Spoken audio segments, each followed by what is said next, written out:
Some people freeze when death comes calling. Alara Vance ran straight at it. The morning she threw herself between bullets and a stranger, she had $17 in her bank account and no reason to believe tomorrow would be different. But in the 3 seconds it took for her body to hit pavement, everything changed. The woman she saved was untouchable. The son who arrived too late was unforgiving. And the enemies who missed their shot? They don't miss twice. This is the story of the girl who saved a queen and married a monster. Stay until the end, hit that like button, and drop a comment with your city so I can see how far this story travels. The coffee was shit, the tips were worse, and Alara's feet hadn't stopped aching since Tuesday. She balanced 3 plates along her left arm, 2 scrambled, 1 over easy, all with the hash browns nobody actually wanted but everybody ordered, and shouldered through the kitchen door of Mel's diner with the kind of exhausted grace that came from 6 years of doing this exact same thing. The fluorescent lights hummed overhead, flickering in that way that meant maintenance wasn't coming anytime soon. The smell of grease and burnt toast clung to everything. Her uniform, her hair. Probably her soul at this point. "Order up for table 9, she called, sliding the plates down with practiced efficiency. The trucker in the corner booth barely looked up, just grunted and reached for the ketchup. Alara wiped her hands on her apron and glanced at the clock. 7:43 a.m. Another hour and Denise would show up for the mid-shift, which meant Alara could finally sit down for 5 minutes and pretend her lower back didn't feel like it was held together with duct tape and spite. She'd been working doubles for 3 weeks straight. Rent was due Friday, and her landlord had stopped accepting excuses sometime around month 2 of her being late. The radiator in her apartment building had died in January. It was March now. She'd learned to sleep in 2 hoodies and still wake up cold. This was life. Not a good one. Not the one she'd imagined when she was 18 and stupid, and thought moving to the city meant something would finally happen. But it was hers. Barely. "Alara, you got table 6, Mel barked from behind the register, not looking up from his crossword puzzle.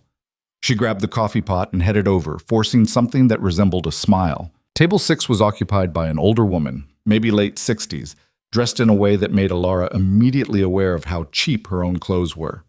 Tailored coat, silk scarf, leather gloves resting on the table like they cost more than Alara made in a month. The woman didn't belong here. Mel's Diner was the kind of place where people came because it was cheap and open 24 hours, not because they wanted to. This woman looked like she'd stepped out of a magazine spread titled, "How the Other Half Lives and You Never Will." "Morning," Alara said, pouring coffee without being asked. "What can I get you?" The woman glanced up, and for just a second something flickered across her face. Surprise, maybe, or recognition, though that didn't make sense because Alara had never seen her before in her life. "Just the coffee, thank you," the woman said. Her voice was smooth, measured, the kind of voice that didn't need to be loud to be heard. "You sure? Kitchen makes a decent omelet if you're hungry." "I'm certain." Alara nodded and stepped back, but something made her hesitate. The woman's hands were shaking, just barely, and her eyes kept flicking toward the window like she was waiting for something, or watching for it. "You okay?" Alara asked before she could stop herself. The woman's gaze snapped to her, sharp and assessing. Then, unexpectedly, she smiled. It was small and sad and gone almost as soon as it appeared. "That's very kind of you to ask." It wasn't an answer, but Alara didn't push. She'd learned a long time ago that people came to diners like this because they didn't want to be bothered. Whatever this lady was dealing with, it wasn't Alara's business. She turned to head back to the counter. That's when the black SUV pulled up outside. Alara noticed it because it was the kind of vehicle that stood out. Sleek, expensive. Tinted windows so dark you couldn't see inside. It idled at the curb for a moment, engine rumbling low. And then the window rolled down. Everything happened in seconds. The barrel of a gun appeared first, black and cold and impossible. Alara's brain stuttered, trying to process what she was seeing, because things like this didn't happen. Not here. Not in real life. The woman at table 6 stood abruptly, her chair scraping against the linoleum. Alara's body moved before her mind caught up. She didn't think, didn't hesitate, didn't do any of the smart things a person should do when they see a gun pointed at someone. She just ran. Straight toward the woman, straight toward the window, straight into the path of something she didn't understand but knew, absolutely knew, was about to destroy everything. Her shoulder hit the woman's chest just as the first shot cracked through the air. The sound was worse than she'd imagined, louder, sharper. It punched through the diner like a physical thing, shattering the window and sending glass spraying inward in a glittering cascade. Alara felt the impact before the pain. Once, twice, 3 times. Her body jerked with each hit and she went down hard, the woman crumpling beneath her. The floor was cold, sticky. Someone was screaming. Maybe Mel. Maybe the trucker. Maybe her. She couldn't breathe. The air had turned into something thick and wrong, filling her lungs like water. Her chest burned, her side burned, everything burned. Above her, tires squealed as the SUV peeled away, the sound fading into the distance like a nightmare retreating at dawn. Alara tried to move. Couldn't. Tried to speak. Couldn't. The woman beneath her was saying something, her voice high and panicked, but the words didn't make sense. Nothing made sense. Footsteps. Running, shouting, and then hands pressing down on her chest, her side. It hurt so bad she tried to scream, but nothing came out except a wet, choking sound that terrified her more than anything else. "Stay with me," someone said. A man's voice. Deep. Commanding. "Don't you dare die. Do you hear me? Don't you dare." She didn't know who he was talking to. Her vision was swimming, the edges going dark and soft. She could see faces above her. The woman from table 6, streaked with blood that wasn't hers. Mel, white as a sheet, and someone else. A man she didn't recognize. Broad shoulders, dark hair, eyes like a winter storm, cold and furious and locked on her like she was the only thing in the world that mattered. "Get the car," he snapped at someone. "Now." Alara tried to focus on his face, but it kept blurring. She was so tired. More tired than she'd ever been. And that was saying something because she'd worked a double yesterday and the day before and the day before that. Maybe she could just close her eyes for a second. Just a second. "No." The man's voice cracked like a whip. "Eyes open. Look at me." She did, or tried to. His face swam back into view, and she realized he was holding her. One arm beneath her shoulders, the other pressed against her ribs, his hands slick with blood. Her blood. "What's your name?" he demanded. She opened her mouth. Nothing came out. "Your name," he repeated, and there was something desperate beneath the command now, something raw. "Alara," she managed. It came out as a whisper, barely audible. His jaw tightened. "Alara, I need you to hold on. Can you do that?" She didn't know. She didn't think so. But she nodded anyway, because he was looking at her like her answer mattered, like she mattered. And then the world disappeared entirely. When consciousness came back, it came in pieces. Pain first. Sharp and relentless, radiating from her chest and side like someone had set her on fire from the inside out. Then sound. Beeping, steady and rhythmic, a machine of some kind. Then smell, antiseptic, clean, sterile, hospital. Alara's eyes cracked open and immediately regretted it. The lights were too bright. Everything was too bright. She groaned and tried to move, but her body refused to cooperate. "Easy." The voice came from her right. She turned her head, slowly, because even that hurt, and found the man from the diner sitting beside her bed. He looked different in the fluorescent hospital lighting. Older, maybe. Tired. His shirt was gone, replaced by a dark sweater that did nothing to hide the blood staining his hands. He hadn't washed them yet. Hadn't left. "You're awake," he said, and there was something in his voice she couldn't identify. Relief, maybe. Or surprise. Where? Her throat felt like sandpaper. She coughed, wincing at the fresh wave of pain it brought. He reached for a cup on the bedside table and held it to her lips. Water. She drank greedily, not caring that half of it spilled down her chin.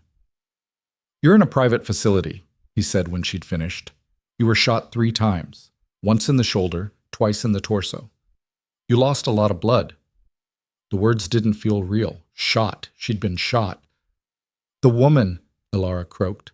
"Is she?" "She's fine, thanks to you." Alara closed her eyes. She didn't feel like a hero. She felt like an idiot. Who runs toward gunfire? Who does that? Why? The man's voice cut through her thoughts, sharp and demanding. "Why did you do it?" She opened her eyes again and met his gaze. He was staring at her like she was a puzzle he couldn't solve, like her existence personally offended him. "I don't know," she said honestly. "You don't know." He repeated the words slowly, like he was testing them for truth. "You threw yourself in front of 3 bullets for a woman you'd never met, and you don't know why." She looked scared. His expression didn't change, but something flickered in his eyes, something dangerous. "Do you have any idea what you've done?" Elara frowned. "I saved her?" "You saved my mother." He leaned forward, elbows on his knees, hands clasped together. "Do you know who I am?" She shook her head. "Adrian Moretti." The name didn't mean anything to her. Should it? He must have seen the confusion on her face because his mouth twisted into something that wasn't quite a smile. "You really don't know. Should I?" "Most people do." He sat back, studying her with an intensity that made her want to look away. "My mother is Sophia Moretti. I run the largest syndicate on the East Coast. The people who tried to kill her today? They'll try again. And now they know your face." The words landed like stones, heavy and cold. "I don't understand," Elara said slowly. "You saved her life. That makes you a liability. A loose end." He paused. "They'll come for you." Fear spiked through her chest, sharp and immediate. "Why would they come for me? I don't know anything. I'm nobody." "You stopped their hit. You're a witness, and in my world, witnesses don't get to walk away." Elara's heart was pounding now, each beat sending fresh pain through her chest. "Then why are you telling me this? Why not just—" She couldn't finish the sentence. Adrian's gaze didn't waver. "Because you saved my mother's life, and I pay my debts." "I don't want anything from you." "That's unfortunate, because I'm the only thing standing between you and a bullet." Elara stared at him, searching for some sign that he was joking, exaggerating, anything. But his face was carved from stone, expressionless and absolute. "What do you want from me?" she asked finally. "I want you to stay alive," he said. "And the only way that happens is if you disappear. New identity, new city, new life." It should have sounded appealing, a fresh start. Wasn't that what she'd wanted? But the way he said it made it sound like a prison sentence. "And if I say no?" His expression darkened. "Then you'll be dead within 48 hours. The machines beside her beeped steadily, filling the silence between them. "You're serious," she said. "I don't joke about survival." Elara closed her eyes again, trying to process everything he'd just said. Her life, her boring, exhausting, ordinary life, had just been ripped apart by 3 seconds of stupidity. And now this stranger was telling her she had to vanish, give up everything. For what? For doing the right thing? "I need time to think," she said. "You don't have time." "Then I guess you'll have to make some." She opened her eyes and met his gaze head on, surprised by the steadiness in her own voice. "I just got shot 3 times saving your mother. The least you can do is give me a few hours to figure out what the hell I'm going to do with the rest of my life." For the first time since she'd woken up, something almost like respect crossed his face. 6 hours, he said, standing. "Then I need an answer." He moved toward the door, his footsteps silent despite his size. "Wait," Elara called. He paused, glancing back. "Your mother, is she really okay?" Adrian's expression softened, just barely, just enough. "She's alive, because of you." And then he was gone, leaving Elara alone with the beeping machines and the weight of an impossible choice. The 6 hours passed too quickly and too slowly at the same time. Elara spent most of them staring at the ceiling, trying to make sense of the impossible situation she'd found herself in. A nurse came in twice to check her vitals and adjust her IV, but didn't speak beyond the necessary pleasantries. The room was private, nicer than any hospital room Elara had ever seen, and the silence was suffocating. She thought about running, just pulling out the IV and walking out the door and never looking back. But where would she go? Her apartment? The diner? Both places Adrian, and apparently his enemies, knew about. She thought about calling the police, but what would she even say? A crime lord told me I'm in danger? They'd laugh her out of the station. Or worse, they'd take her statement and then she'd end up in witness protection, which sounded an awful lot like what Adrian was already offering. She thought about her life, really thought about it, and realized with a strange sort of clarity that there wasn't much to leave behind. No family. Her parents had died in a car accident when she was 19, and she'd been on her own ever since. No close friends, just work acquaintances who'd forget her name within a week. No boyfriend, no girlfriend, no romantic entanglements of any kind. Just Mel's diner, a shitty apartment, and a future that looked exactly like her present. When Adrian walked back into the room exactly 6 hours later, Alara had made her decision. "I'll do it," she said before he could speak. "I'll disappear." He nodded once, unsurprised. "Smart choice. When do I leave?" "Tomorrow. I'll have everything arranged. New identity, bank account, relocation assistance." "Where?" "Somewhere far from here. Somewhere they won't think to look." Alara swallowed hard. "And I can never come back." It wasn't a question, but he answered anyway. "No." She nodded, feeling the weight of it settle over her like a shroud. This was it. The end of Alara Vance, waitress, nobody, survivor. Adrian moved closer to the bed, his expression unreadable. "There is another option." She looked up sharply. "What?" "It's not one I'd normally consider, but given the circumstances," he trailed off, seeming to choose his words carefully. "You could stay." "Stay where?" "Here? With me, under my protection." Alara's laugh came out bitter. "As what? Your pet project?" "As my wife." The words hit like a physical blow. She stared at him, certain she'd misheard. "I'm sorry, what?"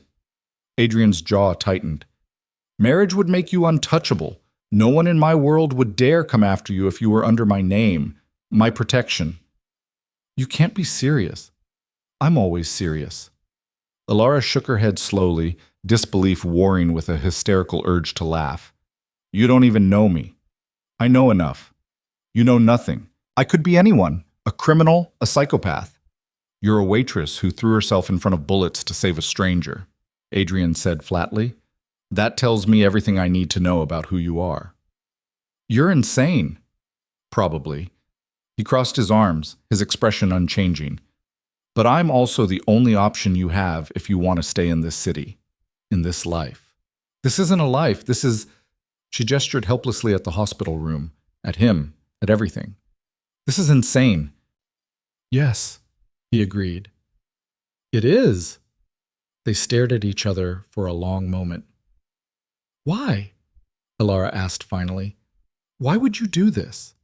"Because I owe you a debt I can never repay. My mother is the only family I have. The only person in this world who—" He stopped, his expression hardening. "You saved her. That means something." "So this is about obligation." "Yes." At least he was honest. Alara closed her eyes, her mind racing. Marriage, to a man she didn't know. A criminal, someone dangerous. But also someone who'd sat beside her hospital bed for 6 hours, waiting for her to wake up. Someone who'd held her while she bled out on a diner floor and refused to let her die. She opened her eyes.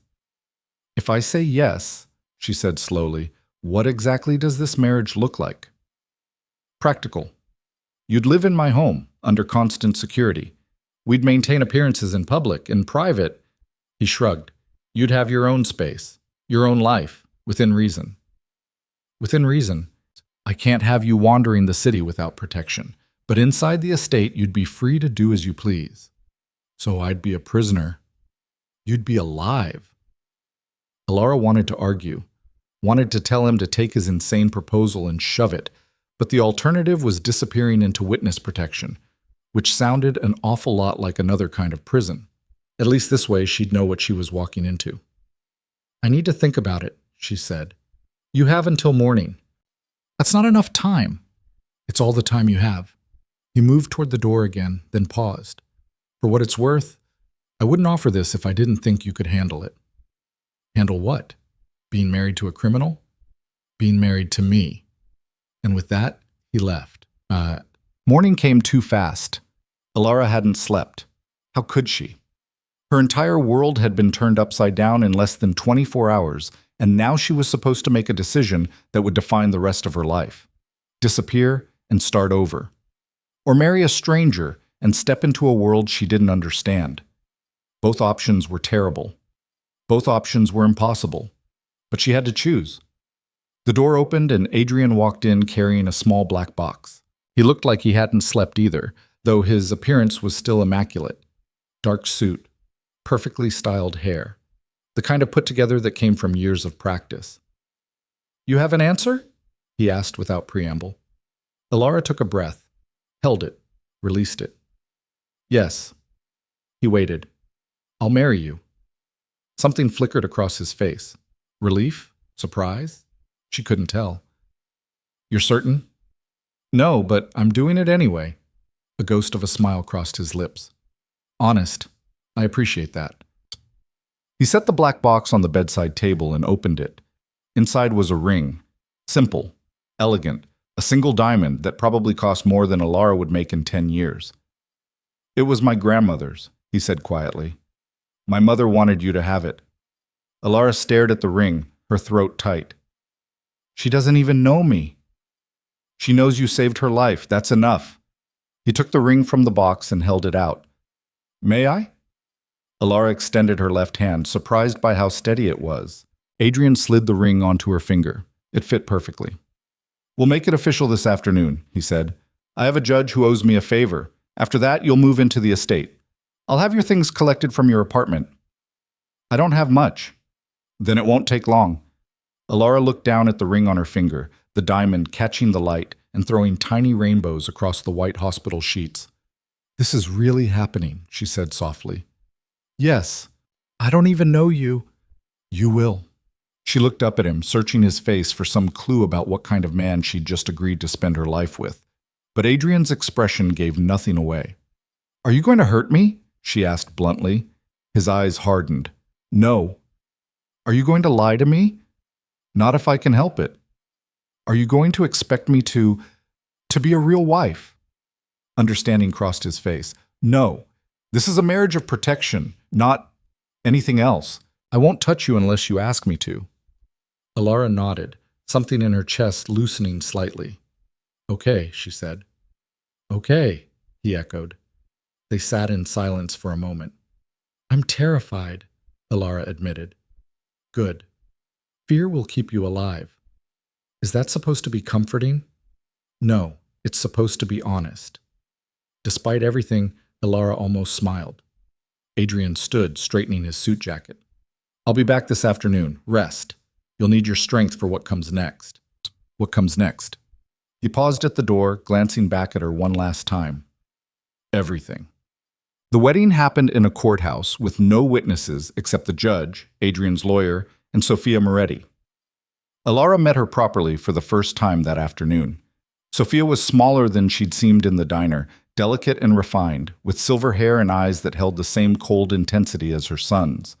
But when she looked at Alara, there was warmth there, genuine gratitude. "Thank you," Sophia said simply, taking Alara's hands in hers. "For my life." Alara didn't know what to say. "You're welcome" seemed inadequate. "You're very brave," Sophia continued. "Foolish, perhaps, but brave." "I've been hearing that a lot lately." Sophia smiled. "Adrian will take care of you. He can be difficult, cold, but he protects what's his, and now you're his." The words should have felt possessive, wrong, but coming from Sophia, they almost sounded like a promise. The ceremony itself was brief, perfunctory. No vows beyond the legal minimum. No kiss. Just signatures on paper and a judge declaring them legally bound. Alara Vance became Alara Moretti, and just like that, her old life was gone. The Moretti estate sat on 20 acres outside the city, surrounded by high walls and security cameras. As the car pulled through the iron gates, Alara caught her first glimpse of what would be her new home. It was massive, more mansion than house, with elegant architecture that spoke of old money and older power. Gardens stretched out on either side, meticulously maintained despite the early spring chill. "It's beautiful," she said without thinking. Adrian, sitting beside her in the back of the car, glanced at her. "It's secure." "Can it be both?" "I suppose." The car stopped at the front entrance, and Adrian got out first, then offered her his hand. Alara took it, ignoring the sharp pull of her still healing wounds as she climbed out. The front door opened before they reached it, and a man in his 50s appeared. He was dressed in a simple suit, his expression professionally neutral. "Mrs. Moretti," he said, with a slight nod. "Welcome. I'm Marcus, the estate manager. If you need anything, you have only to ask." "Thank you," Alara said, feeling absurdly out of place. Marcus stepped aside, and Adrian led her into the house. The interior was just as impressive as the exterior. High ceilings, marble floors, art on the walls that probably cost more than Alara's entire existence up to this point. "I'll show you to your room," Adrian said. "Your room, not our room." Alara followed him up a grand staircase and down a long hallway. He stopped at a door near the end and pushed it open. The room beyond was bigger than her entire apartment had been. A massive four-poster bed dominated one wall, and floor-to-ceiling windows looked out over the gardens.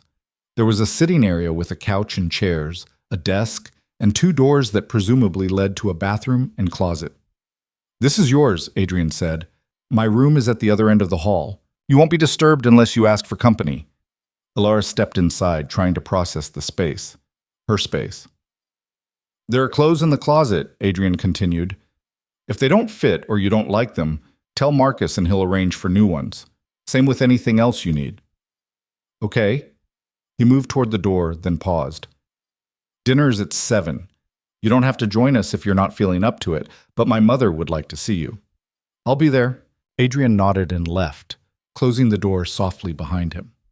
Alara stood in the center of the enormous room, suddenly overwhelmed by everything that had happened. 2 days ago, she'd been a waitress. Poor, invisible, ordinary. Now she was married to a crime lord, living in a mansion, and wearing a ring that cost more than she'd make in a lifetime. Her legs gave out, and she sank onto the edge of the bed, staring at the ring on her finger. What the hell had she done? Dinner was held in a formal dining room that could have seated 20 people, but held only 3. Adrian sat at the head of the table, Sophia on his right, and Alara across from her. The food was excellent, better than anything Alara had ever tasted, but she could barely eat, too aware of the weight of the silence between courses. "How are you feeling?" Sophia asked eventually, her tone gentle. "Better," Alara said. "Still sore, but better. The doctor said you were very lucky." Lucky. That was one word for it. "I'm glad you're here," Sophia continued. "This house has been too quiet for too long." Adrian didn't respond, his attention focused on his plate. "How long have you lived here?" Alara asked, trying to fill the silence. "Adrian bought the estate 10 years ago," Sophia said. "I moved in 5 years ago, after my husband passed." "I'm sorry." "Don't be. He was a terrible man." Sophia smiled faintly. "Adrian is nothing like him." Alara glanced at Adrian, who still hadn't looked up. "What was he like?" she asked. "Your husband?" "Cruel," Sophia said simply. "Violent. He built the empire Adrian now runs, but he did it through fear and brutality. Adrian rebuilt it differently." "Differently how?" For the first time, Adrian spoke. "I don't kill unless I have to. My father killed for sport." The words were delivered flatly, without emotion, but they landed heavy. Alara set down her fork, her appetite gone completely. "I don't expect you to understand this world," Adrian said, finally looking at her, "and I won't apologize for it.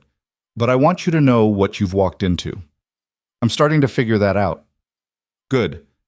Sophia cleared her throat delicately. "Perhaps we could discuss something more pleasant?" Adrian's mouth twitched. "Such as?" "Such as the fact that you're married now and haven't introduced your wife to anyone." "There's no one to introduce her to." "Nonsense. You have colleagues, associates." "I have employees and people who owe me favors, not friends." Sophia sighed. "You're impossible. I'm practical." Alara watched the exchange with fascination. This was the most human she'd seen Adrian since they met. The most normal. "Do you have friends?" Sophia asked, turning to Alara. "Not really," Alara admitted. "I worked a lot. Didn't have time for much else." "Well, now you have time."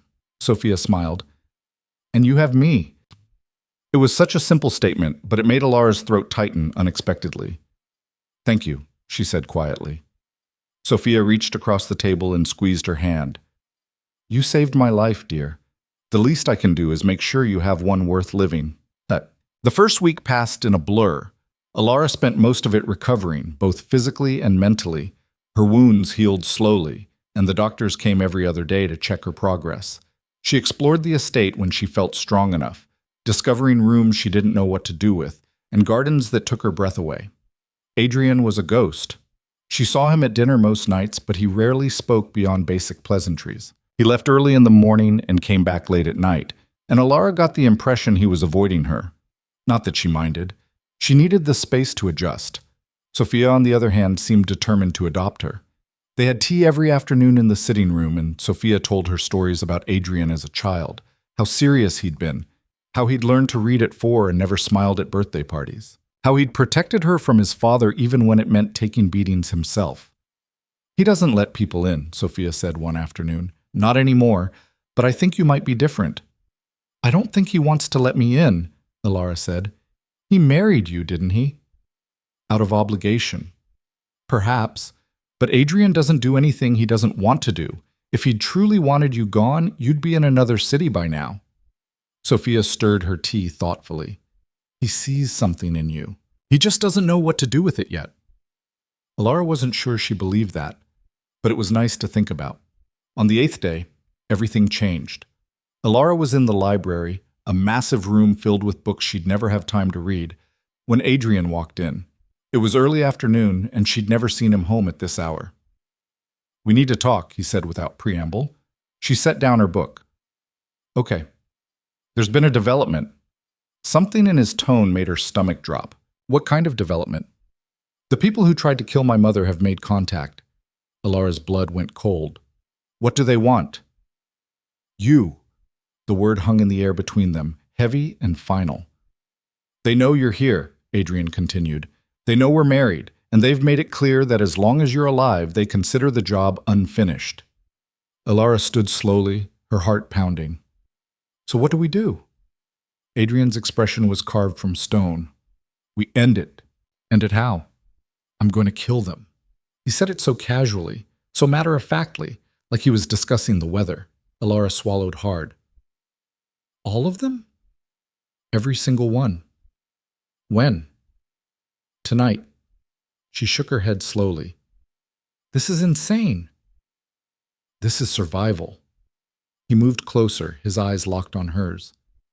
"I need you to stay in the house. Don't leave your room. Don't open the door for anyone except Marcus or my mother." "What if something happens to you?" "It won't." "But what if—" "It won't," he repeated, and there was such absolute certainty in his voice that Alara almost believed him. Almost. "I don't want you to kill people because of me," she said quietly. Adrian's expression softened just barely. "I'm not doing this because of you. I'm doing it because they came after my family. There's a difference." "Is there?" "Yes." They stood in silence for a moment. "I'm scared," Alara admitted. "Good. Stay scared. It'll keep you sharp." And then he was gone, leaving Alara alone with her fear and a library full of books she couldn't focus on. That night, she didn't sleep. She sat in her room listening to every sound, jumping at every shadow. The house was quiet. Too quiet. At 3 a.m., she heard cars pulling up outside. Voices, movement, and then, finally, footsteps in the hallway. Her door opened. Adrian stood in the doorway, blood on his shirt and exhaustion written into every line of his face. "It's done," he said. Alara stood, her legs shaking. "Are you hurt?" "No." "Did you?" "Yes." She didn't need him to elaborate. "Thank you," she said, the words feeling inadequate. Adrian nodded once. "Get some sleep. Tomorrow, we start over." "Start over how?" "With you alive, and them gone." He turned to leave, but Alara called out. "Adrian?" He paused. "I'm glad you came back." For the first time since she'd met him, Adrian smiled. It was small and fleeting, but it was real. "So am I." And for the first time since this nightmare began, Alara believed they might actually survive it. The blood came out of Adrian's shirt easier than Alara expected. She found herself in the laundry room at 4 in the morning, scrubbing at the fabric with cold water and trying not to think about whose blood it was. Whose life had ended so hers could continue. The water ran pink, then clear, and she hung the shirt to dry with hands that wouldn't stop shaking. She'd offered to help. Adrian had looked at her like she'd grown a second head. You don't need to do that, he'd said. I know. I want to. He'd handed her the shirt without another word and disappeared down the hallway, leaving her alone with the evidence of what he'd done for her. Sleep didn't come that night, or the next. By the third day, Alara was running on coffee and adrenaline, jumping at shadows and unable to shake the feeling that something was coming, that the threat wasn't really over. You look terrible, Sophia said over breakfast. Thanks. I mean it, dear. You need to rest. I can't. Sophia set down her teacup with a soft clink. The danger has passed. Adrian made sure of it. How can you be sure? Because when Adrian eliminates a threat, it stays eliminated. She said it so calmly, like they were discussing the weather. You're safe now. You need to start believing that. But belief didn't come easy. Not when Alara kept seeing the blood on Adrian's shirt every time she closed her eyes. Not when she knew what he was capable of, what he'd done for her. That afternoon, she found him in his study, a room she'd been avoiding because it felt too much like his space, somewhere she didn't belong. But she needed answers, and hiding wasn't getting her any. She knocked, waited. Come in. Adrian sat behind a massive mahogany desk, papers spread out in front of him. He looked up when she entered, and something flickered across his face. Surprise, maybe. Is everything all right? He asked. I don't know. Is it? He leaned back in his chair, studying her. You're worried. Of course I'm worried. 3 days ago you went out and killed people. I don't even know how many. 7. The number landed like a punch. 7 lives. Gone. Because of her. Alara, Adrian said, his voice surprisingly gentle. Sit down. She did, perching on the edge of one of the leather chairs facing his desk. Those men would have killed you, he continued. They would have tortured you first to find out what you knew, even though you know nothing.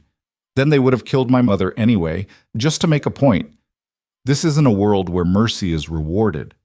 I know that. She stopped, trying to find the words. I don't know how to live with it. You don't have to live with it. I do. That's not how this works. We're married. That makes it my responsibility too. Adrian's expression hardened. No, it doesn't. You didn't ask for this life. I won't let you carry that weight. You don't get to decide what I carry. They stared at each other across the desk, and Alara saw something shift in his eyes, a crack in the armor he wore so carefully. You're right, he said finally. I don't, but I can try to protect you from it. I don't want protection from reality. I want honesty. You want honesty? He stood, moving around the desk to lean against it, arms crossed. Fine. I've killed more people than I can count. Some deserved it. Some probably didn't. I sleep fine at night because I tell myself it's necessary, that it keeps the people I care about safe. But the truth is, I don't know anymore if that's true or if I'm just good at justifying violence.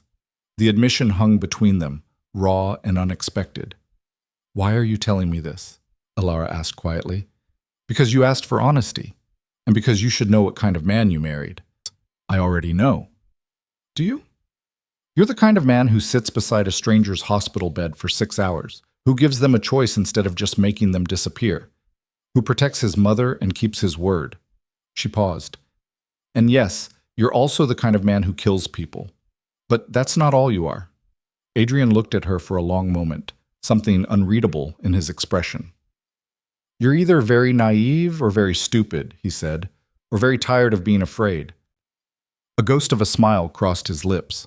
Fair enough? The moment broke when his phone buzzed.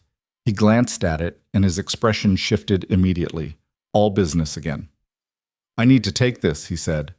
Alara stood. Of course. As she reached the door, he called out, Alara. She turned. Thank you, for the shirt. She nodded and left, feeling like something had shifted between them. Something small, but significant. The days started to blur together after that. Alara fell into a routine of sorts. Breakfast with Sophia, afternoons in the library or walking the gardens, dinners where Adrian sometimes showed up and sometimes didn't. The wounds in her chest healed to pink scars that ached when it rained. The nightmares came less frequently. She was starting to feel almost normal when Marcus found her in the garden 2 weeks later. Mrs. Moretti, there's someone here to see you. Alara looked up from the rose bush she'd been examining. Who? She says her name is Diana, from the diner. The name hit her like cold water. Diana. The morning shift manager who'd trained Alara 6 years ago and mostly left her alone after that. Did she say what she wants? No, ma'am, but Mr. Moretti asked me to tell you that you don't have to see her if you don't want to. Of course he had, always protecting. Where is she? The front entrance. Alara brushed the dirt off her hands and followed Marcus back to the house. Diana stood just inside the doorway, looking wildly out of place in her diner uniform, her eyes wide as she took in the marble floors and crystal chandelier. Holy shit, Diana breathed when she saw Alara. This is where you live now? Hi, Diana. Don't hi, Diana, me. What the hell happened to you? One day you're slinging eggs, the next you're gone, and Mel's saying you quit without notice, and now you're living in a freaking mansion. Alara glanced at Marcus, who took the hint and disappeared down the hallway. It's complicated, she said. I'll bet. Jesus, Alara, we thought you were dead. There were cops at the diner asking questions about the shooting, and you just vanished. I'm sorry. I couldn't. Couldn't what? Send a text. I know we weren't close, but come on. The hurt in Diana's voice was real, and Alara felt a pang of guilt. She hadn't thought about the people she'd left behind, hadn't considered that anyone would actually worry. You're right, Alara said. I should have said something. I just didn't know what to say. Diana's expression softened slightly. Are you okay? Really? Yeah, I'm okay. And this... Diana gestured at the house, the obvious wealth. This is real? You're not in some kind of trouble? Alara almost laughed. If only she knew. I'm not in trouble, I'm married. Diana's eyebrows shot up. Married? To who? It's a long story. I've got time. But before Alara could figure out how to explain any of it, Adrian appeared at the top of the stairs. He descended slowly, his presence filling the space in that way he had, and Diana's mouth fell open slightly. You must be Diana, Adrian said, extending his hand. I'm Adrian, Alara's husband. Diana shook his hand mechanically, her eyes darting between them. You're her husband? Yes. And you live here? We do. And you're... Diana stopped, seeming to realize she was about to say something rude. Wealthy? Adrian supplied. Yes. Diana looked at Alara. What the hell happened in that diner? I met Adrian's mother, Alara said carefully. We got a talking. Things progressed quickly. It was the story they'd agreed on, simple, vague, unverifiable. Diana didn't look convinced, but she also didn't push. Well, okay then. I guess congratulations are in order. Thank you, Alara said. An awkward silence fell. I should get back to work, Diana said finally. I just wanted to make sure you were all right, and to tell you that if you ever want to grab coffee or something, you know where to find me. I'd like that. Diana nodded, gave Adrian one more uncertain glance, and left. As soon as the door closed, Alara let out a breath she didn't know she'd been holding. That went well, Adrian said dryly. She thinks I married you for money. Didn't you? Alara shot him a look. I married you to stay alive. The money is just a really weird bonus. He almost smiled. Fair distinction. Should I have told her the truth? No, the less people know, the safer everyone is. He paused. Did you want to tell her? I don't know. Maybe. It felt wrong lying to her. You'll get used to it. The words should have sounded cynical, but they just sounded tired. Is that what your life is? Alara asked. Just constant lying? Yes? That sounds exhausting. It is. He started back up the stairs, then stopped. For what it's worth, I'm sorry you have to do it too. And he was gone before she could respond. That night, Alara couldn't sleep again. Not because of nightmares this time, but because her mind wouldn't stop turning over everything Diana had said. Everything she'd left behind. At 2 a.m., she gave up and went downstairs to the kitchen, thinking tea might help. She was surprised to find Adrian already there, sitting at the island with a glass of whiskey. Can't sleep? He asked. Apparently not. Join the club. She poured herself water. Tea seemed too ambitious, and sat across from him. They didn't speak for a while, just existing in the quiet together. Can I ask you something? Alara said eventually. You can ask. I may not answer. Do you regret it, this arrangement? Adrian considered the question, swirling the whiskey in his glass. No. Even though I'm clearly terrible at this? You're not terrible at it. I almost told Diana everything today. But you didn't. He met her eyes. That takes discipline, control. Most people can't manage it. I don't feel very controlled. Good. You shouldn't. The day you feel comfortable lying is the day you become like me. Would that be so bad? Yes. The certainty in his voice startled her. Why? She asked. Because you're... He stopped, seeming to struggle for words. You ran toward gunfire to save a stranger. You cleaned blood out of my shirt at 4 a.m, even though you didn't have to. You see the good in people. Even me. And that's rare. Precious. I won't let this world take that from you. Alara's throat tightened. I'm not that good. You're better than you think. They sat in silence again, but it felt different now. Less awkward. More comfortable. Can I ask you something? Adrian said. You can ask. I may not answer. He smiled at that, actually smiled. What made you run? That morning in the diner. You had to know it was suicide. Alara thought about it. Really thought about it. I saw her face, your mother's, and she looked so scared, and I just thought, someone should help. Someone should do something, and there was no one else, so... So you did? Yeah. That's either the bravest or stupidest thing I've ever heard. Probably both. Adrian raised his glass.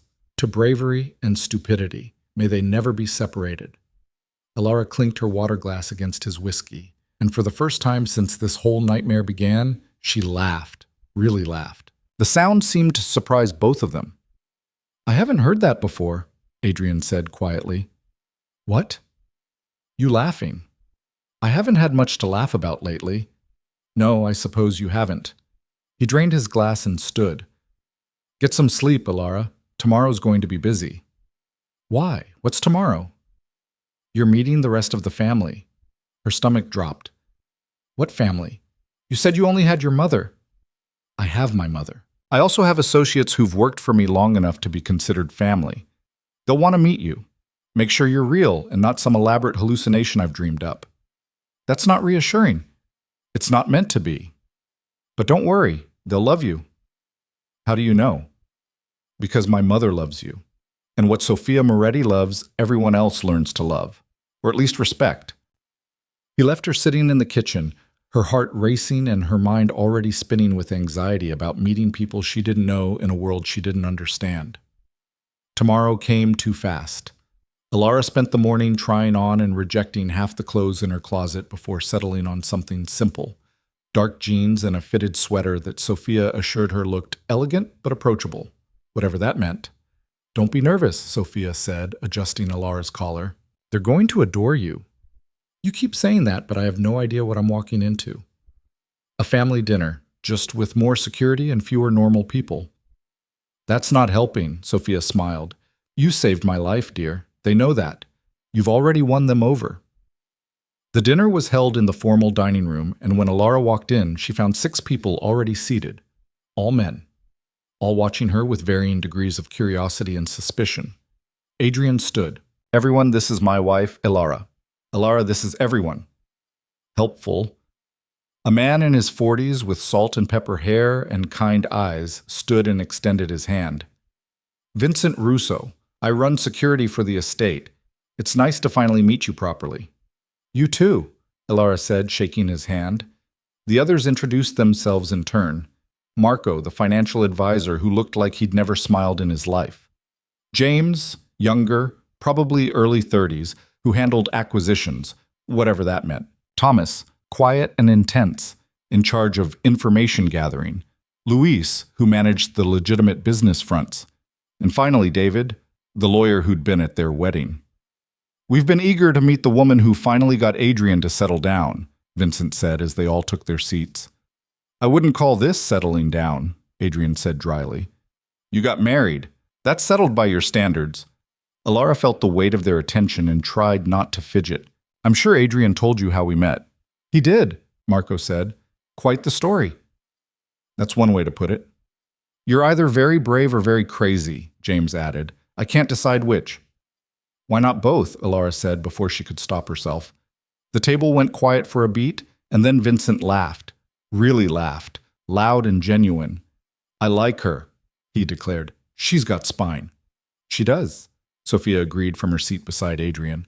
The tension eased after that. Conversation flowed more naturally, though Alara noticed they were all being careful, avoiding certain topics, steering around the darker edges of their world. Protecting her, she realized. Or maybe protecting themselves from her judgment. It was Thomas who finally broke the unspoken rule. I have to ask, he said, setting down his wine glass. Do you regret it? Running into that gunfire? Thomas, Adrian said, his voice carrying a warning. It's all right, Alara said. She thought about the question. Really thought about it. I regret getting shot. That hurt like hell. But do I regret saving Sophia? No. Even knowing what it cost you? Thomas pressed. Your old life, your freedom. What freedom? I was a waitress living in a dump and barely making rent. I'm not saying this. She gestured at the room, the house, everything. Is better necessarily. It's just different. Different how? Vincent asked, genuinely curious. I don't know yet. Ask me in a year. More laughter. The conversation moved on, but Alara caught Adrian watching her with an expression she couldn't quite read. After dinner, as people filtered out to the sitting room for drinks, Adrian caught her arm. You did well, he said quietly. I didn't do anything. You were yourself. That's harder than you think in this world. Is that what you want? For me to be myself? Yes. Even if myself doesn't fit here? His expression softened, especially then. They joined the others in the sitting room, and Alara found herself pulled into conversation after conversation. Vincent told stories about Adrian as a younger man, more serious even than now, if that was possible. Sophia shared embarrassing childhood memories that made Adrian scowl but didn't deny. Marco loosened up after his third drink and actually smiled. It felt almost normal, almost like a real family gathering. Until Luis's phone rang, the change was immediate. Luis stepped away, listened for 30 seconds, and then his face went pale. We have a problem, he said. The room went silent. What kind of problem? Adrian asked, his voice deadly calm. The Castellano family. They're making moves on the waterfront, our waterfront. Adrian's expression didn't change, but something cold and dangerous entered his eyes. When? Started an hour ago. They've hit 3 of our warehouses. Casualties? 2 dead, 5 injured. Alara's blood went cold. 2 dead. Just like that. Lives snuffed out while they were having dinner and telling stories. Adrian stood. Vincent, take Sophia and Alara upstairs. Lock down the estate. No one in or out. Adrian? Sophia started. Now. His tone left no room for argument. Vincent was already moving, gesturing for them to follow. But Alara stayed frozen, watching as Adrian and the others shifted into something else. Something harder, colder. This was the world she'd married into. Not the nice dinners and family stories. This. Violence and death and decisions made in seconds. Alara, Vincent said gently, we need to go. She let him guide her out of the room, Sophia close behind. As they climbed the stairs, she heard Adrian's voice, clipped and commanding, issuing orders that would probably end in more death. More blood on shirts she'd be washing at 4 a.m. Vincent led them to Sophia's room, larger than Alara's, with reinforced doors and windows. He checked the locks twice, tested the security panel, and positioned himself by the door. How long do we wait? Alara asked. Until it's over. How long does that usually take? Vincent and Sophia exchanged a look. Hours, Sophia said finally. Sometimes days. Alara sank into a chair, her legs suddenly weak. This is my life now. I'm afraid so, dear. I don't know if I can do this. Sophia crossed the room and knelt beside her chair, taking her hands. Listen to me. You're stronger than you think. You proved that when you saved my life. This world is ugly and violent and terrifying, but you don't have to face it alone. You have me. You have Adrian. And whether you believe it or not, you have a family now. A family of criminals. Yes. but family nonetheless. Sophia squeezed her hands. And family protects each other. They waited in silence after that. Minutes crawled by, then an hour, 2. Alara's mind wouldn't stop spinning. 2 people were dead, 5 were hurt. And somewhere out there, Adrian was probably adding to that count. Because of territory, because of business, because this was how his world worked. At midnight, Vincent's phone buzzed. He listened, his expression unchanging, then ended the call. "It's over," he said. "We can go downstairs." "Adrian?" Sophia asked immediately. "Fine. He's on his way back." They found the others in Adrian's study. James had a cut above his eyebrow. Marco looked shaken. Thomas was on the phone, speaking in rapid Italian. And Adrian looked like he'd been to war. His shirt was torn, blood on his knuckles, a bruise forming along his jaw. But his eyes were clear and focused as he met Alara's gaze. "It's handled," he said. "Handled how?" she heard herself ask. "The Castellanos won't be a problem anymore." The words were simple. The meaning wasn't. Alara felt something crack inside her chest. Not breaking, just shifting. "How many?" she asked. Adrian's expression flickered. "Alara, how many people died tonight?" Silence. 12, he said finally. 12, including ours. 12 lives. Gone. In the time it took to have dinner and wait in a locked room. "I need air," Alara said. She turned and walked out before anyone could stop her, her feet carrying her through the house to the gardens. The night air was cold, biting, but she welcomed it, needed it. She'd made it halfway across the lawn when she heard footsteps behind her. "You shouldn't be out here alone," Adrian said. "I needed to get away." "From what?" "From you. From all of it." She spun to face him. 12 people, Adrian, 12. They would have killed more of mine if I hadn't acted. I know that, I know, but it doesn't make it easier. It's not supposed to be easy. Then what's it supposed to be? Her voice cracked. Because I don't know how to live with this. How to be okay with the fact that people die so I can be safe. Adrian closed the distance between them, and for the first time she saw real emotion on his face. Pain, guilt, something raw and honest. "You think I'm okay with it?" he said quietly. "You think I sleep well at night knowing what I've done? What I have to keep doing? Then why do it? Because the alternative is worse. Because in this world, you either protect what's yours or you watch it burn. There's no middle ground." "That's not true. There has to be another way." "If you find one, let me know. I've been looking for 20 years. They stood in the darkness, the space between them filled with everything they couldn't say. "I don't know if I can do this," Alara whispered. "I know." "Then why keep me here? Why not just send me away like you planned?" Adrian's hand came up, hesitated, then gently touched her cheek. The gesture was so unexpected, so tender, that Alara froze. "Because despite everything," he said, his voice rough, "I don't want you to go." The admission hung between them, vulnerable and true. Alara's breath caught. "Adrian, you asked for honesty. That's honest." His hand dropped, and he stepped back, the mask sliding into place again. "Get some sleep," he said. "Tomorrow, we bury our dead." He walked back toward the house, leaving Alara standing in the garden with her heart pounding and her mind reeling. She should be terrified. She should run. But standing there in the cold night air, watching Adrian's retreating figure, all she felt was the ache of wanting to follow. The funerals were held on a gray Thursday that matched the weight in Alara's chest. She stood beside Adrian in the cemetery, watching as 2 coffins were lowered into the ground. The men had names, Robert Chen and Marcus DeLuca. They'd had families, lives, futures that ended because they worked for Adrian and the Castellanos wanted to send a message. The families cried. Wives clutched children who didn't understand why Daddy wasn't coming home. And Adrian stood like stone, his expression unreadable behind dark sunglasses, his hand resting briefly on each widow's shoulder as he murmured words Alara couldn't hear.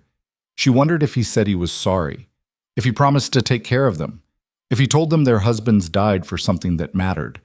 She wondered if he believed any of it. When it was over, they drove back to the estate in silence. Adrian stared out the window, and Alara stared at her hands, at the wedding ring that felt heavier than it had yesterday. "They'll be taken care of," Adrian said suddenly. "The families. College funds for the kids. Mortgages paid off. Whatever they need. Does that make it better?" "No, but it's what I can do." Alara wanted to argue. Wanted to say that money didn't bring people back, didn't fix the holes left behind. But she also knew he was right. It was what he could do. The only thing, really, in a world where violence was currency and death was overhead. "I'm going to my room," she said when they arrived home. Adrian nodded. Didn't try to stop her. She spent the rest of the day curled up on her bed, not crying exactly, just existing in the heavy silence of everything she was trying to process. Sophia knocked once around dinner time, but Alara pretended to be asleep. She wasn't ready to talk about it. Wasn't ready to be told again that this was just how things were, that she'd get used to it, that the dead were already dead and there was nothing to be done. Night fell. The house went quiet. Around midnight, Alara gave up on sleep and wandered downstairs, thinking maybe the library would offer some escape. Instead, she found Adrian in the sitting room, jacket discarded, tie loosened, staring into a glass of whiskey like it held answers. He looked up when she entered, and something passed between them. Recognition of shared insomnia, maybe. Or just the understanding that neither of them knew how to process what they'd witnessed. "Can't sleep either?" he asked. "No? Want a drink?" "I don't drink." Smart. He took a sip anyway. "You should probably start, though. It helps." "Does it?" "Not really, but it's something to do with your hands." Alara sat in the chair across from him, tucking her legs underneath her. "How do you do this?" "Do what?" "Live with it. The death, the violence, all of it." Adrian was quiet for a long moment. "Compartmentalization. You put it in a box, lock it away, and don't think about it unless you have to." "That sounds horrible." "It is." "Then why?" "Because the alternative is falling apart, and I can't afford to fall apart. Too many people depend on me." He set down his glass. "You don't have to do this, any of this. Say the word and I'll have you on a plane tomorrow. New identity, new life, far away from all of this." It was the same offer he'd made in the hospital, the escape hatch he kept leaving open. "Is that what you want?" Alara asked. "For me to leave?" "I want you to be safe. Happy. Neither of which you can be here. You don't know that." "Don't I?" He leaned forward, elbows on his knees. "Look at you. You've been here a month and you already look haunted. How long before that breaks you completely?" "Maybe I'm stronger than you think. Maybe you're more stubborn than smart." Despite everything, Alara almost smiled. "You sound like Sophia." "She thinks I'm being too hard on you." "Are you?" "Probably. I don't know how else to be." The honesty in his voice caught her off guard. Adrian was always so controlled, so measured. But right now, sitting in the dim light of the sitting room, he just looked tired. "I'm not leaving," Alara said quietly. "Why not?" "Because—" She stopped, trying to find words for something she barely understood herself. "Because I made a choice. Because running feels like giving up. And because despite everything, I don't hate being here." Adrian's expression shifted. "You should. I know. But I don't." They sat in silence for a while, the grandfather clock in the corner ticking away seconds that felt heavy with unspoken things. "The men who died today," Alara said eventually, "did they have a choice? To work for you?" "Everyone has a choice." "That's not what I asked." Adrian sighed. "Robert came to me 8 years ago. He was drowning in medical debt from his daughter's cancer treatment. I paid it off, gave him a job with good money and better insurance. He chose to stay even after his daughter went into remission." "And Marcus?" "Marcus grew up in my father's organization. It's all he ever knew. He could have left a dozen times. He didn't." Adrian paused. "They knew the risks, but that doesn't make it easier. For them or for you?" "Both." Alara pulled her knees closer to her chest. "I keep thinking about their families, their kids. How do you explain to a child that their father died because of territory and money and things that don't actually matter?" "You don't. You just tell them he died protecting something important." Adrian's voice was rough. "It's a lie. But it's a kinder one than the truth. What's the truth? That he died because I wasn't fast enough, smart enough, because I didn't see the Castellanos coming until it was too late. He picked up his glass again, stared into it. That's the truth. But you don't tell that to a widow. Ilara's chest tightened. She'd never heard Adrian blame himself for anything, had assumed he saw death as just part of the business, unavoidable and impersonal. She'd been wrong. It wasn't your fault, she said. Wasn't it? No, the Castellanos pulled the trigger.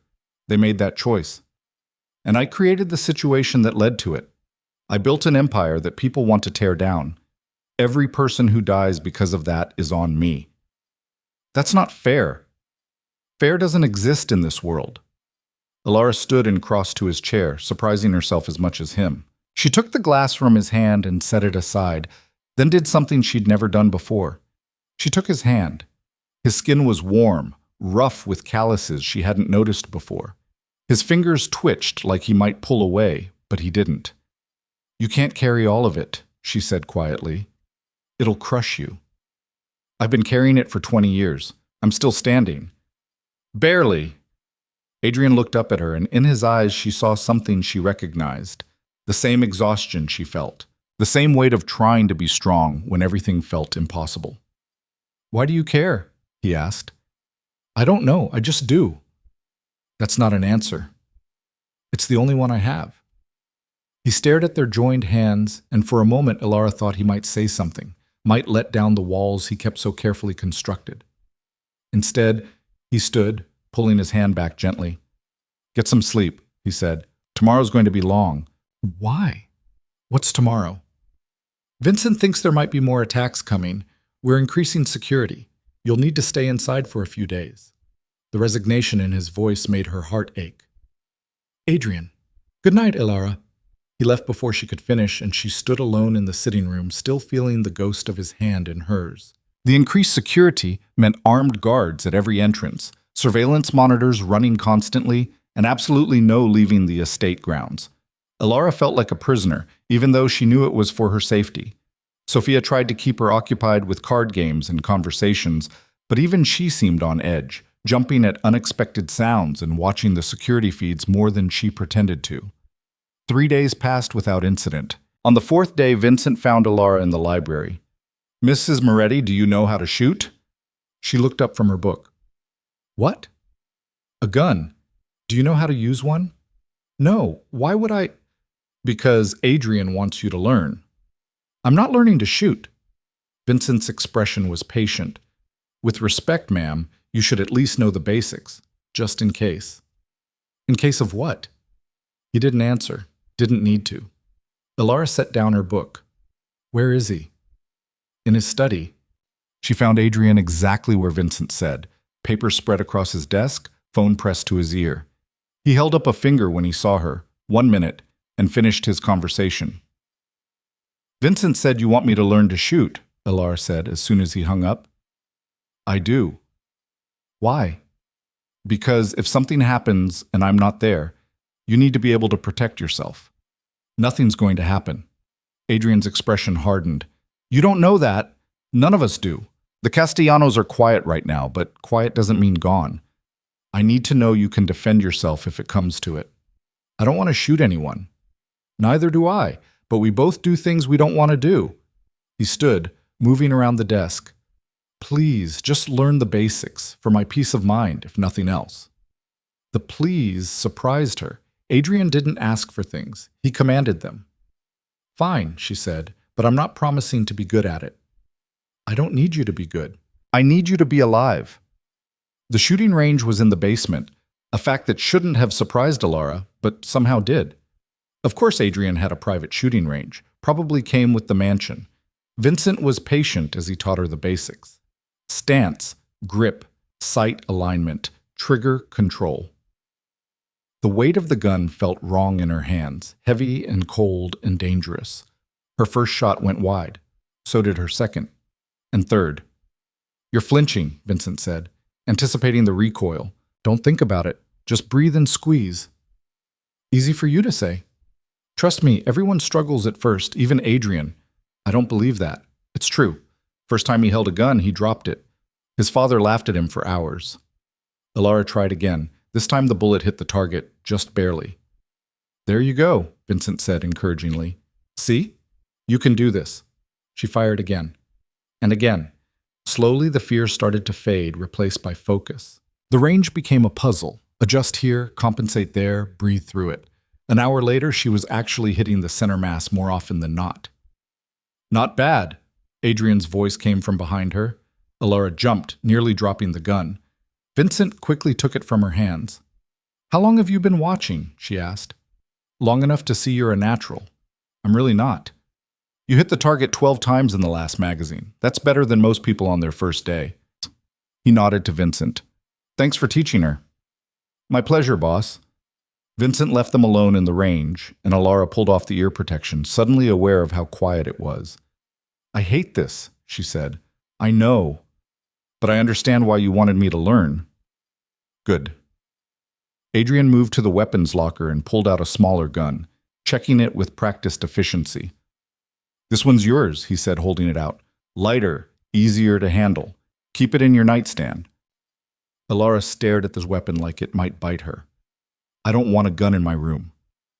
"I don't care what you want. I care about you being alive if someone gets past security." "You really think that could happen?" "I think I've lived long enough in this world to know that anything can happen, and I'm not taking chances with your life." The intensity in his voice made something flutter in Alara's chest. "Okay," she said quietly, taking the gun. Adrian showed her how to load it, unload it, engage the safety. His hands covered hers as he guided her through the motions, and Alara became acutely aware of how close he was standing. "You remember all that?" he asked. "I think so." "Good. Practice it every day until it's muscle memory." He stepped back and Alara immediately missed the warmth of him. "Thank you," she said, "for caring. About whether I live or die." Something flickered across Adrian's face. "Of course I care." "Not everyone would." "I'm not everyone." "No," Alara agreed. "You're not." They stood there for a moment, the space between them charged with something neither seemed ready to name. Adrian broke first. "I need to get back to work." "Right, of course." But as he turned to leave, Alara called out, "Adrian?" He paused. "If something did happen, if someone got through, would you come for me?" He turned back and his eyes were fierce. "I would burn the world down to get to you." The words hit her like a physical force, stealing her breath. "Oh," she managed. "Don't doubt that," he said quietly. "Don't ever doubt that." And then he was gone, leaving Alara standing in the shooting range with a gun in her hands and her heart pounding so hard she thought it might break through her ribs. That night, she lay in bed staring at the nightstand drawer where she'd locked the gun. Part of her wanted to throw it in a lake. The other part, the part that was slowly adapting to this world, was glad it was there. She must have fallen asleep eventually because she woke to the sound of breaking glass. For a second, she thought she'd dreamed it, but then she heard shouting, running, the pop, pop, pop of gunfire. Her blood went ice cold. She rolled out of bed, her mind racing. The nightstand, the gun. She yanked open the drawer with shaking hands and pulled out the weapon, her fingers fumbling to disengage the safety the way Adrian had shown her. More gunfire, closer now. The door to her room burst open, and Alara swung the gun up, her heart in her throat. "Don't shoot!" Vincent shouted, hands raised. "It's me!" Alara lowered the gun, her whole body trembling. "What's happening?" "The estate's under attack. We need to get you to the safe room, now." "Where's Adrian?" "Handling it. Come on." He grabbed her arm, pulling her into the hallway. Alara could hear gunfire from downstairs, see smoke starting to curl up the staircase. Her mind flashed to the funerals, to the widows crying, to coffins being lowered into the ground. "Sophia," she gasped. "Where's Sophia?" "Already in the safe room. Move!" They ran down the hallway, Vincent practically dragging her. Behind them, someone shouted. Vincent spun, raising his own weapon, and fired 3 times. A body hit the floor. Alara's stomach lurched, but Vincent was already moving again, pushing her around a corner toward a door she'd never noticed before. He punched a code into a keypad and the door slid open, revealing a reinforced room with monitors showing camera feeds from around the estate. Sophia was inside, her face pale but composed. "Get in," Vincent ordered. Alara stumbled inside and Vincent started to follow, then jerked backward, a red stain blooming across his shoulder. "Vincent!" Alara screamed. He fell against the doorframe, and Alara saw the shooter at the end of the hallway, raising his gun for another shot. She didn't think.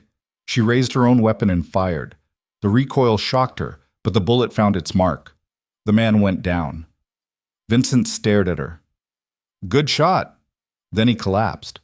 Alara and Sophia dragged him inside, and the door slammed shut automatically, sealing them in.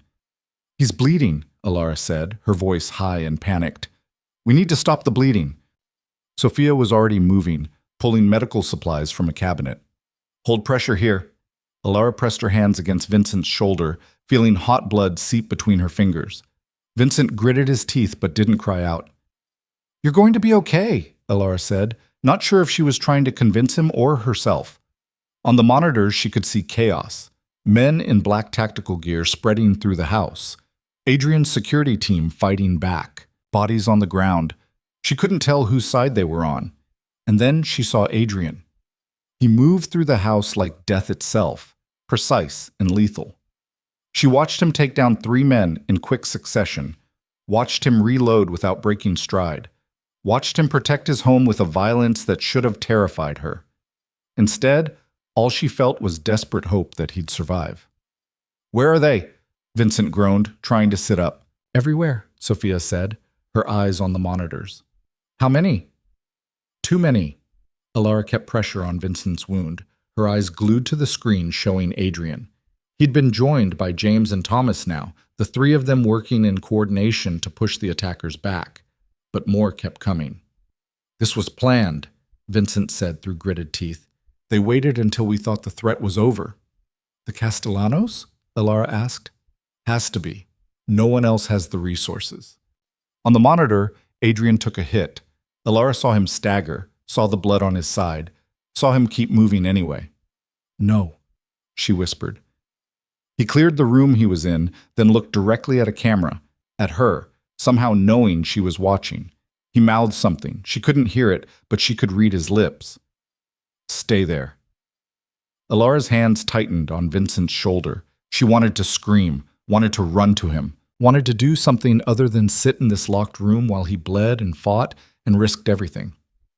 "He'll be okay," Sophia said quietly. "He always is."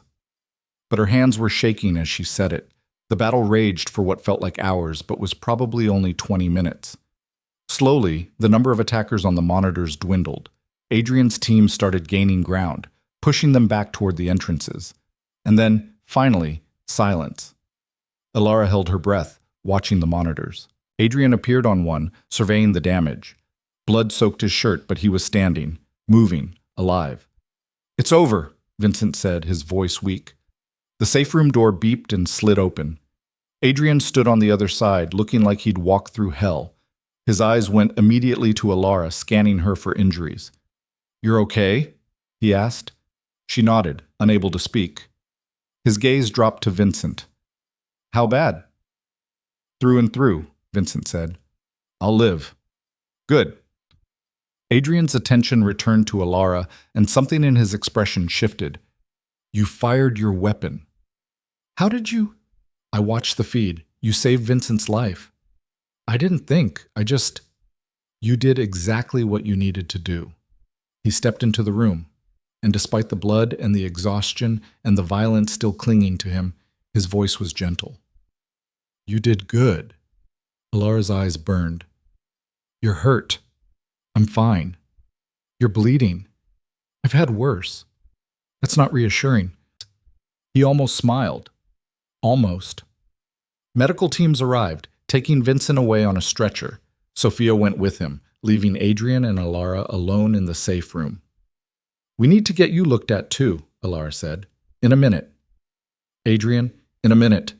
He moved closer, his eyes searching hers. "I need to know you're really okay. That you're not hurt. Not in shock." "I shot someone," Alara said, the reality of it hitting her all at once. "I killed someone." "You protected Vincent." "You protected yourself. That's different." "Is it?" "Yes." Alara's legs gave out, and suddenly she was sitting on the floor, back against the wall, the gun still in her hand. Adrian lowered himself beside her, wincing as his wounded side protested. I keep thinking I should feel worse, Alara said, about killing him. But all I feel is glad. Glad Vincent's alive. Glad you're alive, glad I'm alive. Does that make me a terrible person? No, it makes you a survivor. I don't feel like a survivor. I feel like I'm drowning. Adrian's hand found hers, his fingers closing around the gun and gently taking it from her grip. He set it aside, then kept holding her hand. You jumped between bullets and a stranger, he said quietly. You married a criminal to stay alive. You learned to shoot even though you hated it. You saved Vincent tonight, even though you were terrified. You're the strongest person I know, and you don't even realize it. Alara looked at him, this man who'd turned her entire world upside down, who'd given her safety and danger in equal measure, who looked at her like she mattered more than anything. I was so scared you were going to die, she whispered. I wasn't going to leave you. You almost did. I saw you get hit. Flesh wound. I've had worse. Stop saying that. It's true. Alara's free hand came up, touching the blood-soaked fabric of his shirt. Let me see. Alara, please. He sighed but lifted his shirt. The wound was a graze along his ribs, deep enough to bleed heavily, but not life-threatening. Still, seeing it made Alara's chest tighten. You need stitches, she said. Probably. And you need rest. Definitely. Then why are you sitting on the floor with me instead of getting medical attention? Adrian's expression softened in a way she'd never seen before.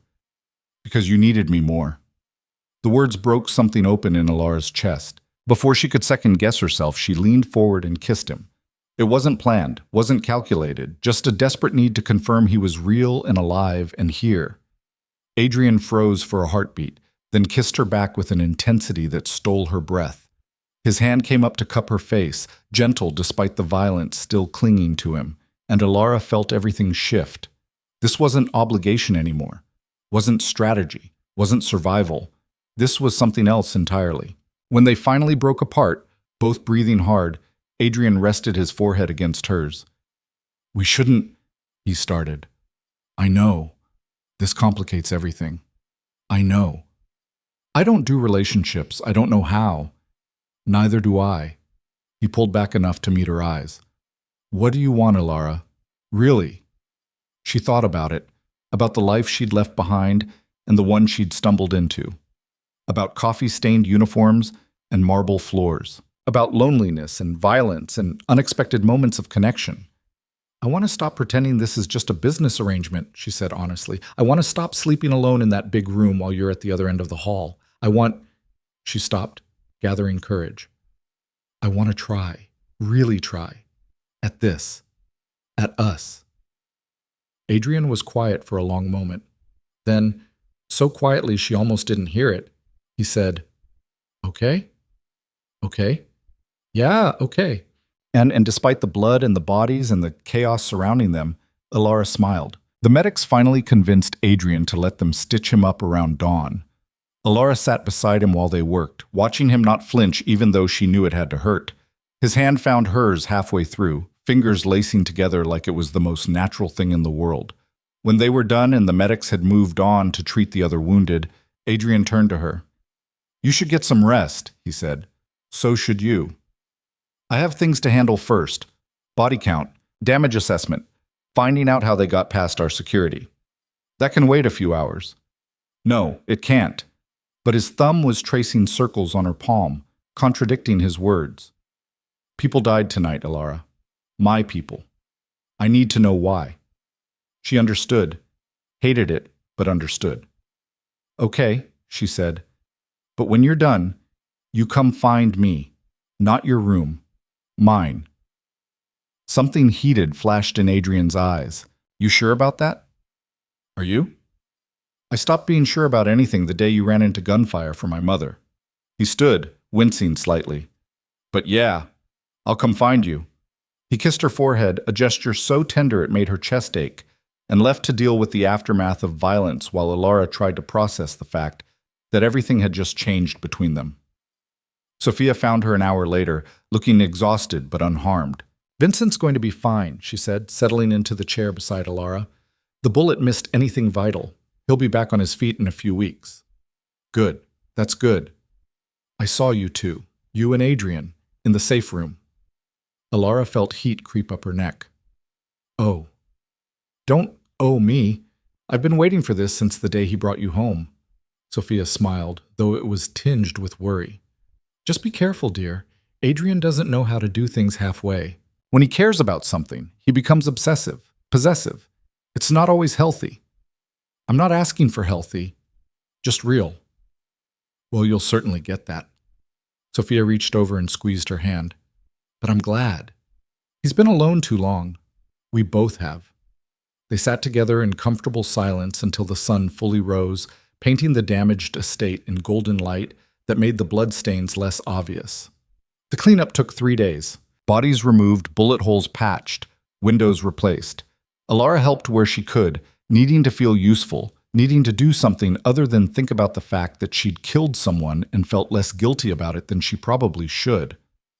Adrian was everywhere and nowhere, managing repairs, interrogating the one attacker they'd captured alive, attending more funerals for men who'd died defending his home. Alara saw him in passing, caught glimpses of exhaustion in his eyes.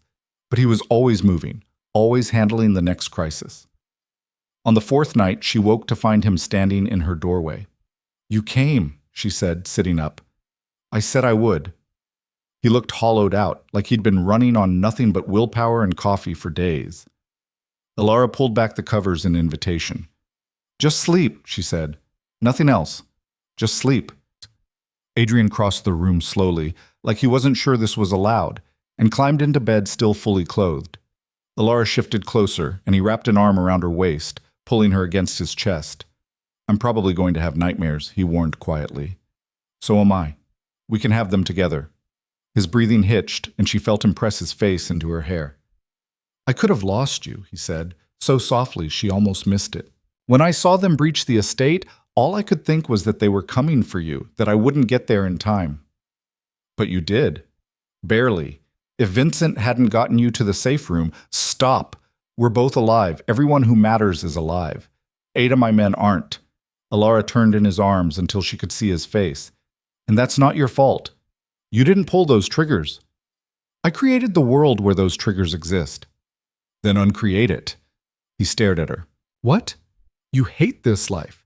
I can see it in your eyes every time someone dies, every time you have to make a call you don't want to make, so change it. It's not that simple. Why not?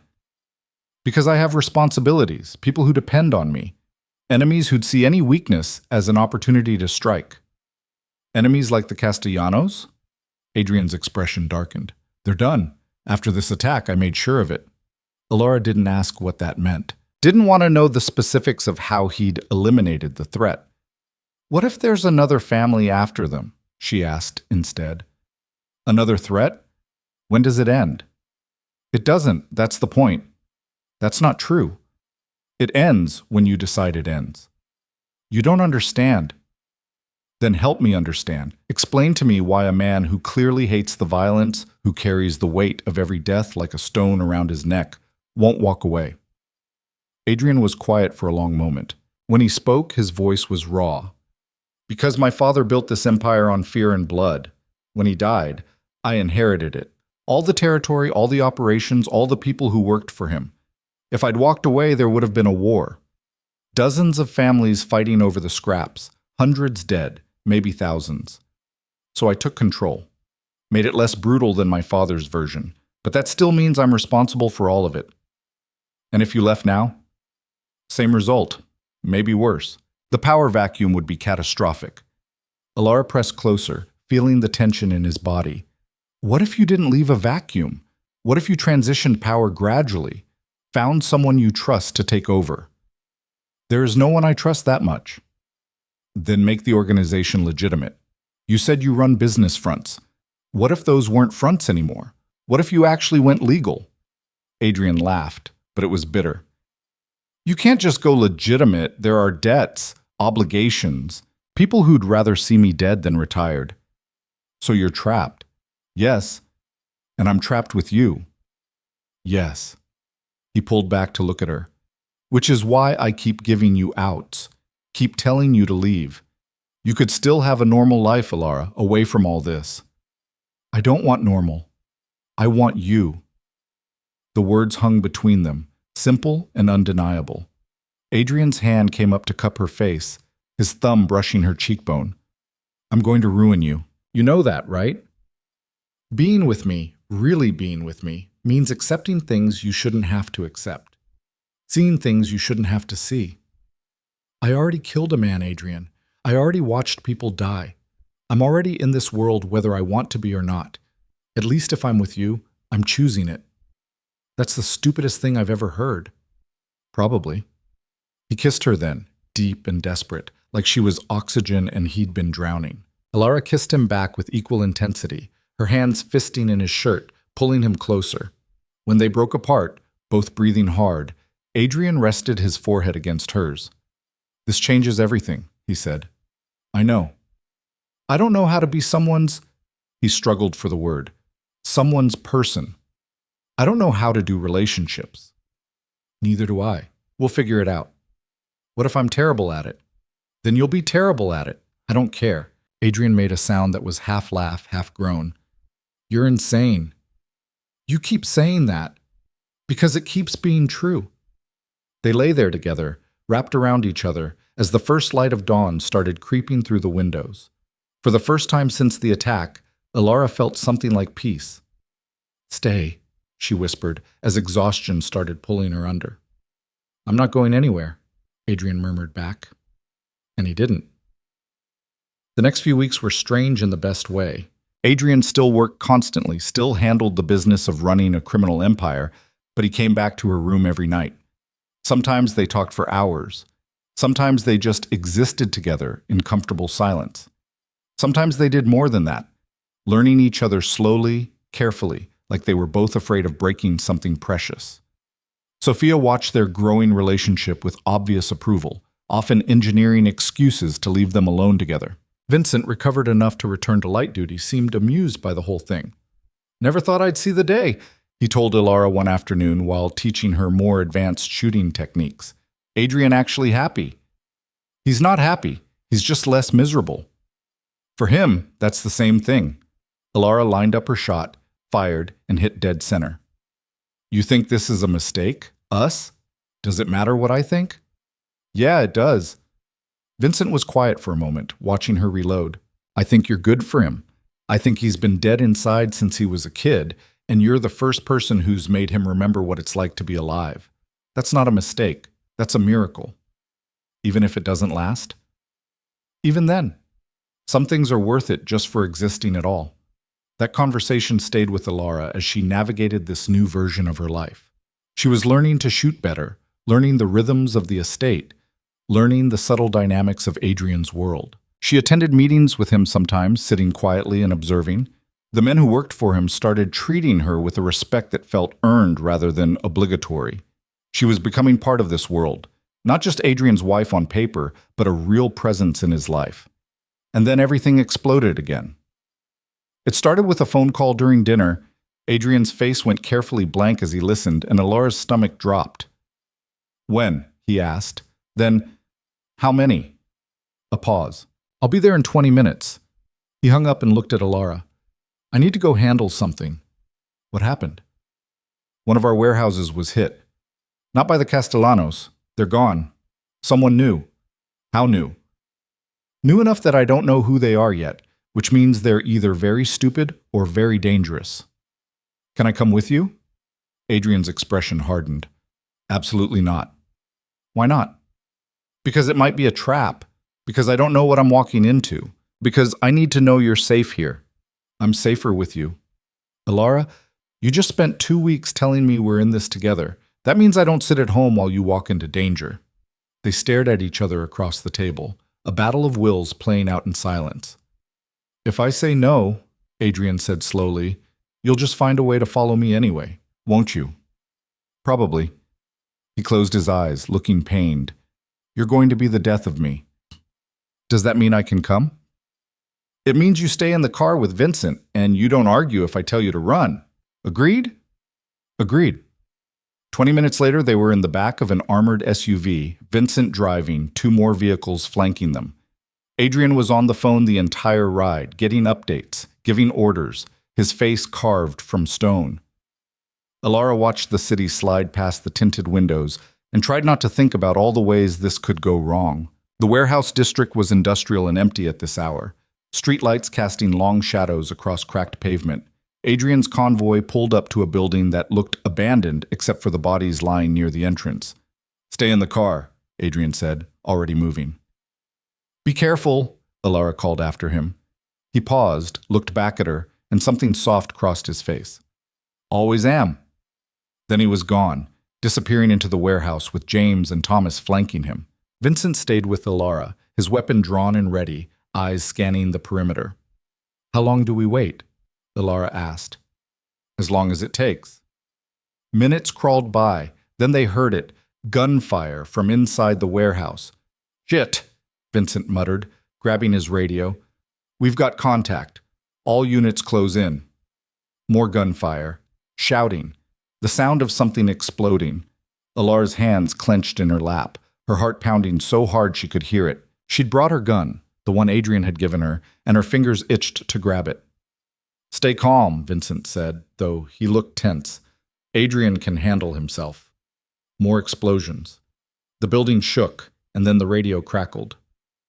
"Vincent, get her out of here, now!" It was Adrian's voice, tight with urgency. "What's happening?" Vincent demanded into the radio. "They're coming for her. This was a setup. Get her out now." Vincent didn't hesitate. He threw the car into gear and peeled out just as another vehicle came screaming around the corner, headed straight for them. "Hold on!" Vincent shouted. Alara braced herself as Vincent drove like a man possessed, weaving through the industrial district with the other vehicle in pursuit. Gunfire peppered the back window, but the armor held. "Who are they?" Alara gasped. "No idea, but they're organized and they know exactly what they're doing." He took a sharp turn, and Alara slammed against the door. More gunfire. The back window finally shattered, safety glass spraying inward. Vincent cursed and returned fire one-handed while driving. "Call Adrian. Tell him our position." Alara grabbed Adrian's phone from where he'd left it and hit redial on the last number. "Where are you?" Adrian's voice was ragged. "Being chased. Vincent's driving. I don't know where we are. Put me on speaker." She did. "Vincent, head for the safe house on 5th. I'm 10 minutes behind you." "Copy that," Vincent said, taking another sharp turn. The pursuers stayed right on them. More gunfire. Alara ducked instinctively, her hand reaching for her own weapon. "Don't," Vincent said. "Not unless you have to." But then their front tire blew. The SUV spun, Vincent fighting for control, and they slammed into a concrete barrier. The impact jolted through Alara's entire body, her head cracking against something hard. For a second, everything went fuzzy. "Alara!" Vincent was pulling at her seatbelt. "We need to move. Now!" Her vision cleared enough to see the other vehicle stopping, men getting out, weapons raised. Vincent dragged her from the car, and they ran. Behind them, she heard footsteps, shouting in a language she didn't recognize. More gunfire. Vincent pushed her into an alley, and they kept running. Her lungs burned, her head throbbed, but she didn't slow down. They burst out onto a main street, and Vincent flagged down a passing car, his gun making the driver very cooperative. "Drive," he ordered, shoving Alara into the back seat. "Don't stop for anything." "Vincent," Alara started. "Get her to the safe house," he said to the terrified driver, then looked at Alara. "Tell Adrian I'm sorry." "What?" "No, Vincent, get in the car. I'll slow them down, give you time." "Vincent!" But he was already moving back toward the alley, and the driver was hitting the gas, pulling away before Alara could argue. She twisted in her seat, watching Vincent disappear into the darkness, and her heart shattered. The driver got her to the safe house, a nondescript apartment building in a better part of town. Alara stumbled inside, gave the terrified man all the cash in her pocket, and locked herself in. Then she waited. Adrian arrived 15 minutes later, looking like he'd aged a decade. He swept into the apartment and pulled her into his arms so hard it hurt. "You're okay," he breathed into her hair. "You're okay." "Vincent, I know. I'm sending people for him now." "He stayed behind so I could get away." "I know." Adrian said again, his voice rough. That's what he's supposed to do. Protect you. Alara pulled back to look at him. His face was streaked with soot and blood. Not his, she hoped. What happened at this warehouse? Ambush. They hit the warehouse to draw me out, then sent a second team after you. It was coordinated, professional. Who are they? I don't know yet, but I will. And when I find out, his expression turned deadly. They'll wish they'd never heard your name. He pulled out his phone and made call after call, coordinating search teams, gathering intelligence, activating resources Alara didn't know he had. She sat on the couch and tried to process everything. The chase, Vincent staying behind, the fact that someone had set up an elaborate trap just to get to her. Why me? She asked when Adrian finally put down the phone. Why target me specifically? Because you're my weakness. Anyone who's paying attention can see that. He sat beside her, taking her hands. I'm sorry. I never should have brought you to the warehouse. You tried to keep me in the car. I should have tried harder, should have left you at the estate. Then they might have attacked there instead. You don't know. Adrian's grip tightened. I can't lose you. Do you understand that? I can't. His voice broke. I can't lose you. Alara leaned forward and kissed him, tasting smoke and desperation. You won't. I'm right here. For how long? How long before this world takes you from me like it takes everything? As long as it takes. I'm not going anywhere, Adrian. He pulled her into his lap, holding her like she might disappear, and they stayed like that until his phone rang again. Yeah, he answered, then his whole body went rigid. When? A pause. Is he alive? Another pause, longer this time. Get him to the estate. I'm on my way. He hung up and looked at Alara with an expression that made her stomach drop. They found Vincent, he said. He's alive. Barely. But they... He stopped, his jaw clenching. They hurt him. Badly. Before he got away. Alara's vision blurred with tears. I want to see him. Not yet. Let the doctors work. Adrian, please, he said, and the rawness in his voice stopped her argument. Please just let me get him stable first. Then you can see him. She nodded, unable to speak past the lump in her throat. They got back to the estate just as the sun was rising. Medical personnel rushed to meet the car carrying Vincent, and Alara caught a glimpse of him on the stretcher. Unconscious, broken, barely recognizable. She turned into Adrian's chest and let herself cry for the first time since this nightmare began.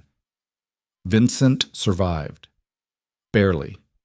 3 broken ribs, a shattered collarbone, internal bleeding that required emergency surgery, and injuries Alara didn't want to think about in detail. But he survived. When he was finally conscious and stable enough for visitors, Alara sat beside his hospital bed and held his hand. You're an idiot, she said, her voice thick with tears. A brave, stupid idiot. Vincent's smile was weak but genuine. Takes one to know one. You're the one who ran into gunfire, remember? That's different. How?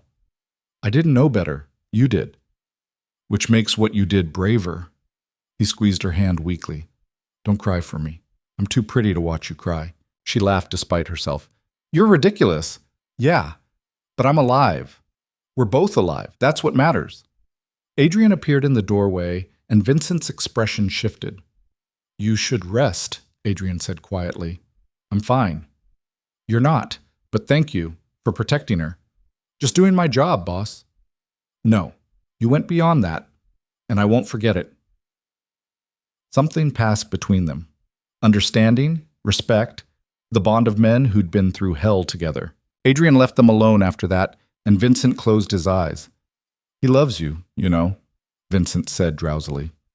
Don't think I've ever seen him love anything before, but he loves you. He's never said it. He doesn't have to. You can see it in how he looks at you, how he'd burn down the world to keep you safe. Vincent's breathing was evening out, sleep pulling him under. Just don't break his heart. Don't think he'd survive that. I won't, Alara whispered, but she wasn't sure if Vincent heard her. He was already asleep. That night, Alara found Adrian in his study, surrounded by files and surveillance photos. Come to bed, she said. I need to find who did this. You need sleep. You've been up for 2 days straight. I'll sleep when they're dead. Alara crossed the room and physically turned his chair away from the desk. No, you'll sleep now, because if you don't, you'll make mistakes. And mistakes get people killed. Adrian looked at her with hollow eyes. They tortured Vincent for information about you, about our security, about everything. If he'd broken, but he didn't. He could have, anyone would have. But he didn't, Alara repeated firmly. And he's alive. And you're going to find whoever did this and make them pay. But not tonight. Tonight you're going to come to bed and sleep and let your body heal because you're bleeding through your shirt again. Adrian glanced down at the red stain spreading across his side. The stitches from the estate attack must have torn. Didn't notice, he muttered. Of course you didn't. She held out her hand. Come on, let me fix you. He let her lead him upstairs, let her carefully remove his shirt and rebandage his wounds with supplies from the bathroom. His skin was a map of scars, old and new, each one a story of violence survived. How do you live like this? Alara asked quietly, smoothing tape over fresh gauze. How do you keep going when your body is literally falling apart? Same way you do, one day at a time. She finished the bandaging and helped him into bed. He pulled her close, and she could feel the exhaustion radiating off him. I'm going to end this, he said into the darkness. Whoever's behind these attacks. I'm going to find them, and I'm going to end it permanently. I know. And then he stopped, seeming to struggle with something. And then what? And then maybe we can talk about what comes next, about whether there's a way out of this life that doesn't leave a power vacuum, about, he took a breath, about a future. A real one. Alara's heart stuttered. You mean that? I don't say things I don't mean. You know that. She did know that. Adrian was brutal and violent and dangerous, but he was honest. Okay, she whispered. We'll talk about it. After. After, he agreed. And for the first time since this nightmare began, Alara let herself believe that after might actually exist. Adrian found them 3 days later. The Volkov family. Russian syndicate, relatively new to the territory, ambitious enough to think they could muscle in by taking out Adrian's weakness. They'd miscalculated badly. Alara only knew because she heard the phone call. Adrian's voice, cold and precise, giving orders that would end in death. When he hung up, his expression was carved from ice. It's done, he said.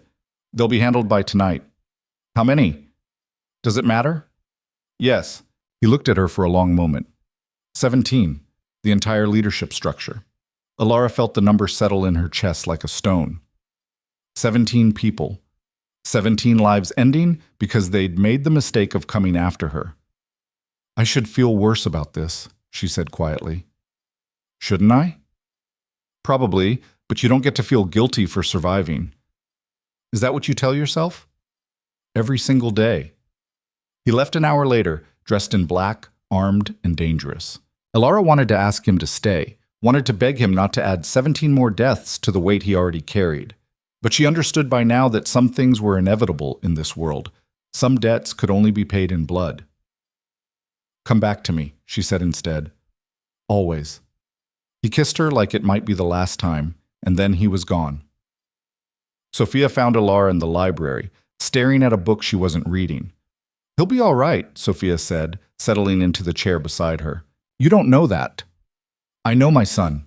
He's survived worse. That doesn't make it easier. No, it doesn't. Sophia was quiet for a moment. Can I tell you something? Something I've never told Adrian? Alara set down her book. Of course. When his father died, I was relieved, grateful even. That man was a monster, and Adrian had to become something equally monstrous just to survive him. But somewhere along the way, Adrian forgot that he didn't have to stay that way, that he could choose something different. He thinks if he leaves, there'll be war. There might be, but there also might not. The world changes. Sometimes the only thing keeping us trapped is our own fear of what happens if we try to escape. You want him to walk away. I want him to be happy. For the first time in his life, I want him to choose joy over obligation, and I think you're the only person who could make that possible. Alara's throat tightened. I don't know if I'm strong enough for that. You ran into gunfire for a stranger. You married a man you didn't know to survive. You learned to shoot and kill to protect the people you love. You're stronger than you think, dear. You always have been. The words settled over Alara like a blanket, warm and reassuring. Thank you, she whispered. For what? For being the mother I haven't had in a long time. Sophia's eyes glistened. And thank you for being the daughter I always wanted. They sat together until the sun set, waiting for Adrian to come home. He returned at 3 a.m, covered in blood that wasn't his, exhaustion etched into every line of his face. Alara met him at the door, and he collapsed into her arms like his strings had been cut. It's over, he said hoarsely. The Volkovs are gone. Their operations dismantled. Their assets seized. They won't be coming after you again. How many? All of them. I didn't leave anyone who could retaliate. Alara held him tighter. Are you hurt? No, just tired. So fucking tired, Alara. She led him upstairs, helped him out of his blood-stained clothes, and guided him into the shower. He stood under the hot water like a statue, and she washed the evidence of violence from his skin with gentle hands. When he was clean and wrapped in a towel, she dried him off and pulled him into bed. I can't keep doing this, he said into the darkness. I know. Every time I think it's over, there's another threat. Another family trying to take what's mine. Another fight I have to win or risk losing everything. Then stop fighting. He turned to look at her. What? Stop fighting. Walk away. Let someone else have the territory and the power and the endless violence. I can't. Why not? Give me one good reason why you can't. Adrian opened his mouth, then closed it. Opened it again. Because I don't know how to be anything else. Then learn. We'll learn together. You make it sound simple. It's not simple. It's probably going to be the hardest thing you've ever done. But it's possible. And I think... She took a breath. I think you want it. Deep down. You want out. He was quiet for so long she thought he might have fallen asleep. Then, barely audible. Yeah, I do. Alara's heart stuttered. So do it. Please, before this world takes any more from you, before it takes you from me. I'd need time to transition power, to make sure there's no war, to liquidate assets and convert everything legitimate. How long? 6 months? Maybe a year? Then take a year. Take whatever time you need. Just promise me you'll try. Adrian pulled her close, his face buried in her hair. What if I fail? What if I can't actually walk away? Then we'll deal with that when it happens. But at least you'll have tried. You're asking me to give up everything I've built. I'm asking you to choose a life over a legacy. There's a difference. He was silent again, but she could feel the tension in his body slowly easing. Okay, he said finally. I'll try. For you. For us. I'll try. Alara kissed him, tasting salt and hope. That's all I'm asking. They fell asleep tangled together, and for the first time in months, neither of them had nightmares. The next morning, Adrian called a meeting with his top people. Alara sat beside him as he laid out his plan, a gradual transition of power, converting criminal operations into legitimate businesses, setting up trusts and succession plans. The room was silent when he finished. You're serious, Marco said finally. You're actually walking away. Not immediately, but yes, in a year, I'll be done with all of this. Why? James asked. You've built the strongest organization on the East Coast. Why give that up? Adrian's hand found Alara's under the table. Because I'm tired of watching good people die for territory that doesn't matter. Because I want a future that doesn't involve counting bodies. Because, he paused, because my wife asked me to, and she's never asked me for anything before. The men exchanged glances, and Alara could see the calculations happening behind their eyes. Some looked skeptical. Some looked relieved. Vincent, still recovering but present via video call, just smiled. Who takes over? Thomas asked. That's what we're going to spend the next year figuring out. I need someone I trust, someone who can hold this together without starting a war. What about Vincent? Louise suggested. Vincent's image on the screen shook his head. I'm out too. After what happened, I'm done. I'm taking my pension and disappearing to somewhere warm. Marco, then, James said. He's got the business sense for it. Marco looked startled. I don't want it. None of us want it, Adrian said. But someone has to take it. Unless we dissolve the whole thing and let the territories scatter. That would cause a war, Thomas said immediately. Not if we do it right. If we convert everything legitimate first, if we sell off the criminal operations to families that can absorb them without conflict. Adrian leaned forward. It's possible. Difficult, but possible. The debate went on for hours. Plans were sketched out, revised, thrown away and restarted. By the time the meeting ended, they had the skeleton of an exit strategy. It wasn't perfect. It probably wouldn't work the way they hoped, but it was a start. As everyone filed out, Vincent's voice called from the screen. Adrian, a word? Adrian waited until the room was empty except for Alara. You're really doing this, Vincent said. Yeah. Good. It's about damn time. Well, Vincent's smile was genuine. You deserve a life, boss. You both do. And for what it's worth, I think you can pull this off. From your mouth to whoever might be listening. There's just one thing you should know. Adrian tensed. What? The Volkovs weren't working alone. He paused, his expression darkening. During the interrogation, they mentioned a partner, someone who approached them with intel about your security. About Alara. Alara's blood went cold. Who? They didn't know, just that someone from inside your organization sold them information. The revelation hit like a bomb. Someone on the inside. Someone Adrian trusted had betrayed them. Adrian's expression went deadly. You're certain? As certain as I can be. They were too well informed. Knew things only someone close would know. Any ideas who? No, but I'd start looking at anyone who had access to estate security protocols and knew about Alara's movements.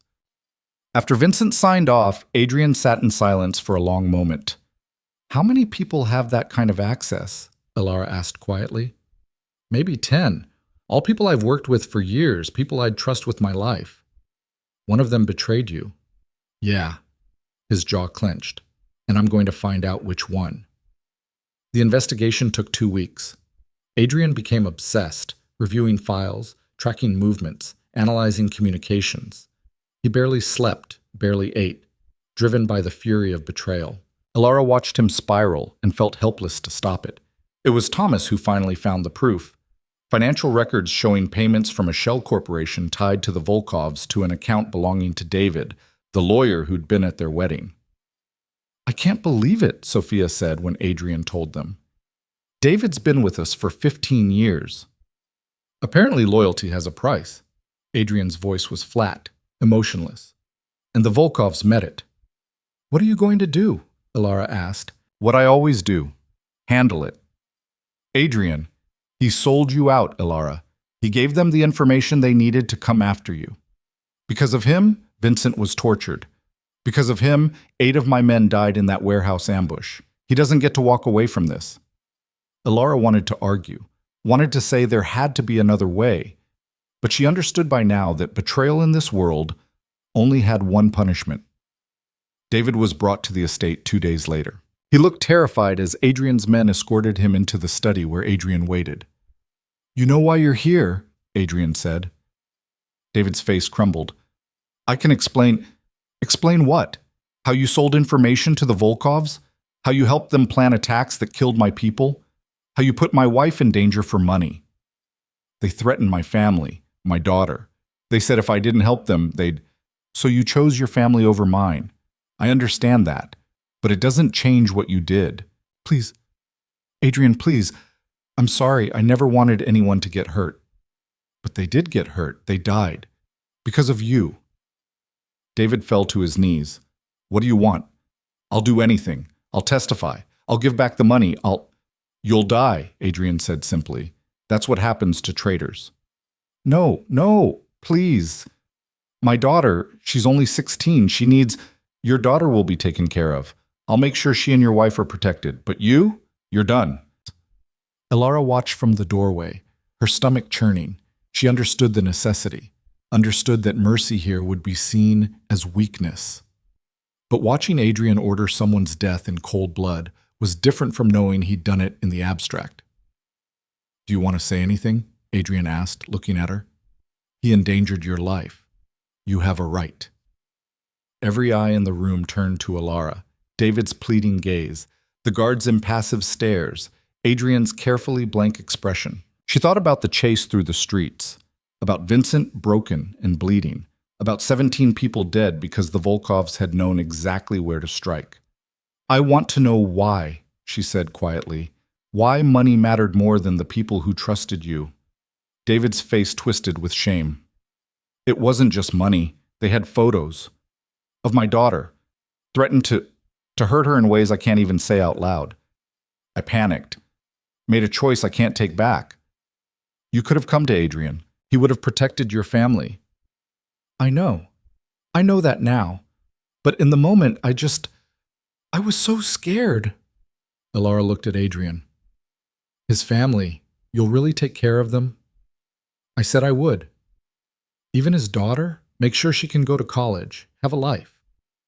Yes. Alara nodded slowly. Then do what you have to do, but make it quick.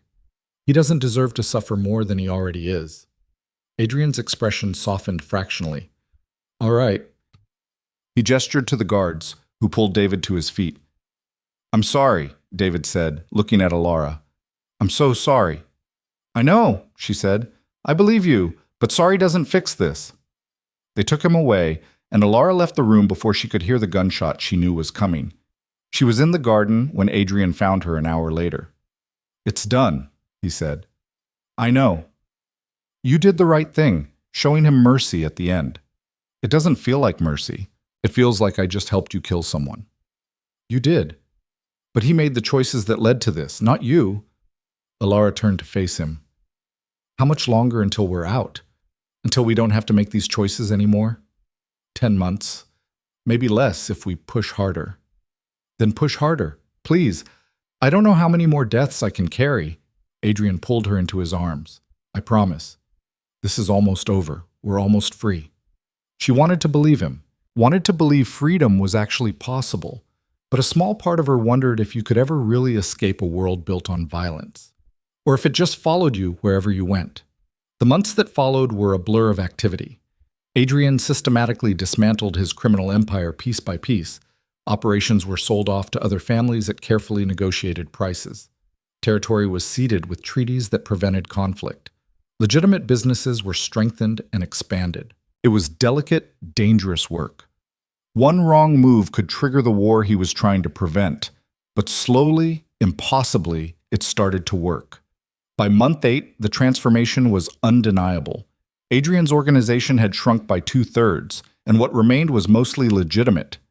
He still had enemies, still had people who'd prefer him dead, but the immediate threats had faded.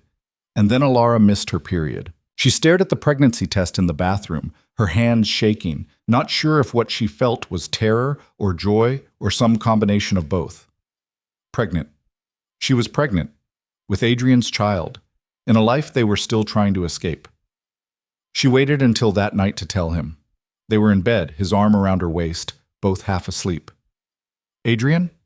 I'm pregnant. The words hung in the darkness like a held breath. Adrian went completely still. What? I took a test today. 3 tests, actually. All positive. I'm pregnant. He sat up slowly, turning on the bedside lamp. His expression was unreadable. You're sure? Yes. How long? I don't know yet. Maybe 6 weeks? I have an appointment scheduled for next week. Adrian stared at her, and Alara couldn't tell what he was thinking. His face had gone through shock, fear, and something else she couldn't identify. Say something, she whispered. I'm going to be a father. Yeah, and you're going to be a mother. Looks that way. He was quiet for a long moment. Then, unexpectedly, he laughed. Not a bitter laugh or a scared one, but something genuine and warm. We're having a baby, he said, wonder in his voice. Are you happy about this? Happy? I'm terrified. I have no idea how to be a father. My own father was a monster, and I spent most of my life becoming exactly what he made me. What if I can't? Alara took his face in her hands. You are nothing like your father. Nothing. You're good and protective, and you care so deeply about the people you love, even when you try to hide it. You're going to be an amazing father. You don't know that. Yes, I do, because you're already panicking about whether you'll be good enough. Your father never would have cared. Adrian's eyes were bright with emotion. I want out. Now. Not in 2 months. Now. I want our child born into a life that doesn't involve guns and death and constant fear. We're almost there. Just a little longer. I know, but I want... He placed his hand on her still flat stomach. I want better. For both of you. For all of us. Then let's finish this. Let's get out and never look back. Adrian kissed her with a desperation that made her heart ache. I love you. I should have said it before now. Should have said it 100 times. But I love you, Alara. More than I thought I was capable of loving anything. Tears spilled down Alara's cheeks. I love you too. So much it scares me sometimes. They held each other in the lamplight, and for the first time since this whole journey began, Alara believed they might actually make it. The final transition happened faster than anyone expected. Adrian found a buyer for the last of his criminal operations. A family from Chicago looking to expand east. The price was steep, the negotiations brutal, but by month 9 it was done. Adrian Moretti no longer ran a criminal empire. He was just a businessman with a pregnant wife and a future he was still learning to believe in. The celebration was small. Just Sophia, Vincent, and a few trusted friends who'd helped make the transition possible. No elaborate party, no grand gestures, just quiet acknowledgement that they'd done the impossible. To new beginnings, Vincent toasted, raising his glass. To surviving long enough to see them, Marco added. They drank, and Alara felt the weight she'd been carrying for months finally start to lift.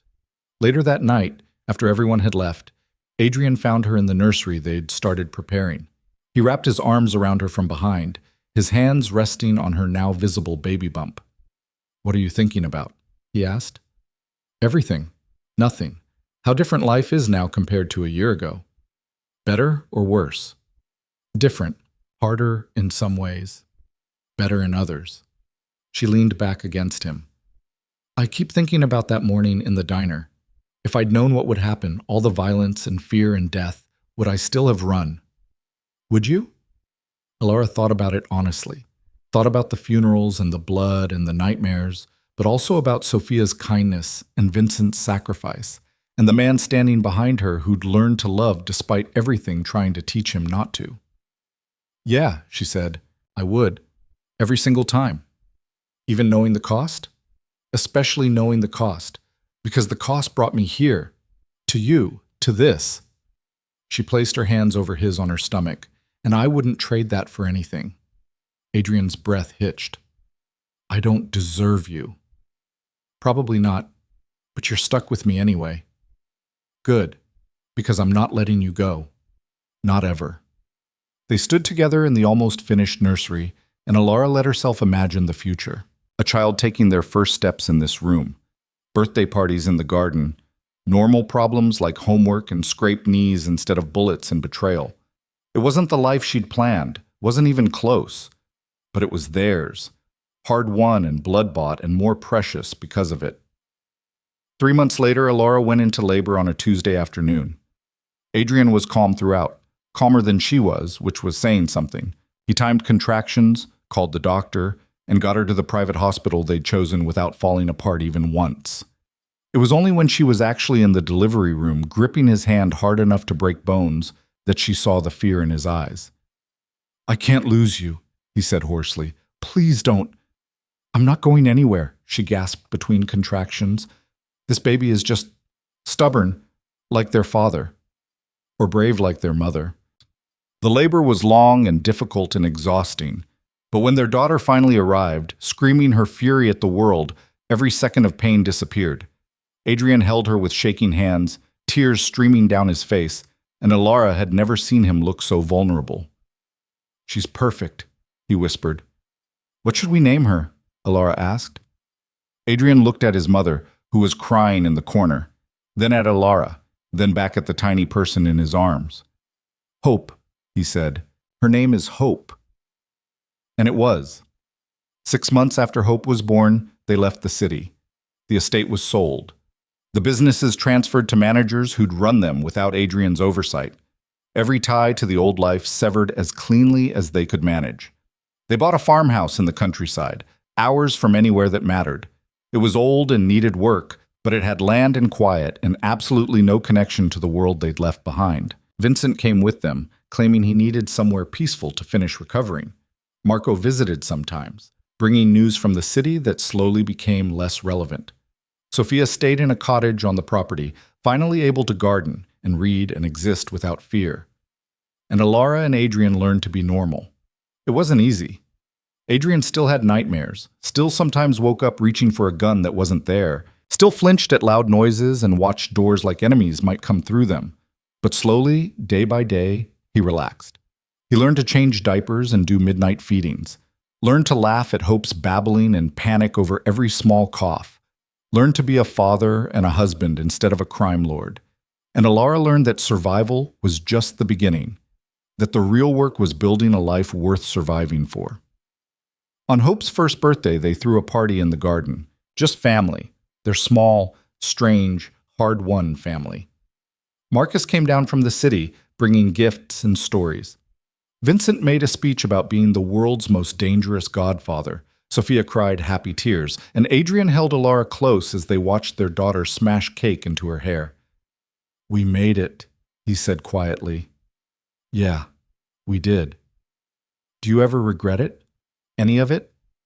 Alara thought about the question honestly, about the diner and the bullets and the blood, about funerals and fear and learning to kill, about all the things she'd lost and all the things she'd gained. "No," she said. "Not for a second. Not even the scary parts? Especially not the scary parts. Those are what got us here." Adrian kissed her temple. "I love you. I don't say it enough, but I do." "I know. I love you too." They watched Hope demolish her birthday cake, surrounded by people who'd become family through fire and blood and choice. It wasn't the life Alara had imagined when she was slinging coffee in a diner, struggling to make rent, and wondering if anything would ever change. It was better, stranger, harder, bought with a price she'd never wanted to pay. But better, because she'd run toward gunfire and found something worth living for, because she'd married a monster and discovered he was just a man, because she'd learned that love wasn't always clean or simple or safe, but it was real, and that made it worth everything. That night, after Hope was asleep and the house was quiet, Alara stood in the doorway watching Adrian do dishes, actual domestic dishes, not ordering someone else to do them, and felt her heart swell with something that felt like contentment. He looked up and caught her staring. "What?" he asked. "Nothing, just thinking about how far we've come. From bullets to birthday cake?" Something like that. He dried his hands and crossed to her, pulling her into his arms. "No regrets?" "Not a single one." "Good, because I'm not letting you go. Not now, not ever." "Promise?" "Promise." And he kept it. Years later, when Hope was old enough to ask about how her parents met, Alara told her a simplified version, about a brave woman in danger and a scared waitress who decided to help, about how sometimes the right choice is the hardest one, and how love can grow in the strangest places. She didn't tell her about the blood, about the violence, about the world they'd escaped. That would come later, if it needed to come at all. For now, it was enough that they were here, safe, together, building a life that looked nothing like the one they'd left behind. Alara Vance had run toward gunfire on an ordinary morning and changed everything. She'd saved a life and lost her own in the process, only to find a better one waiting on the other side of fear. She'd married a criminal and taught him how to be human again. And she'd learned that survival wasn't enough, that real strength was choosing to live even when living was terrifying, that love could bloom in darkness if you were brave enough to let it. It wasn't a perfect ending. There were still scars, still nightmares, still moments when the past came calling. But it was their ending, earned through blood and tears and impossible choices, and that made it perfect enough.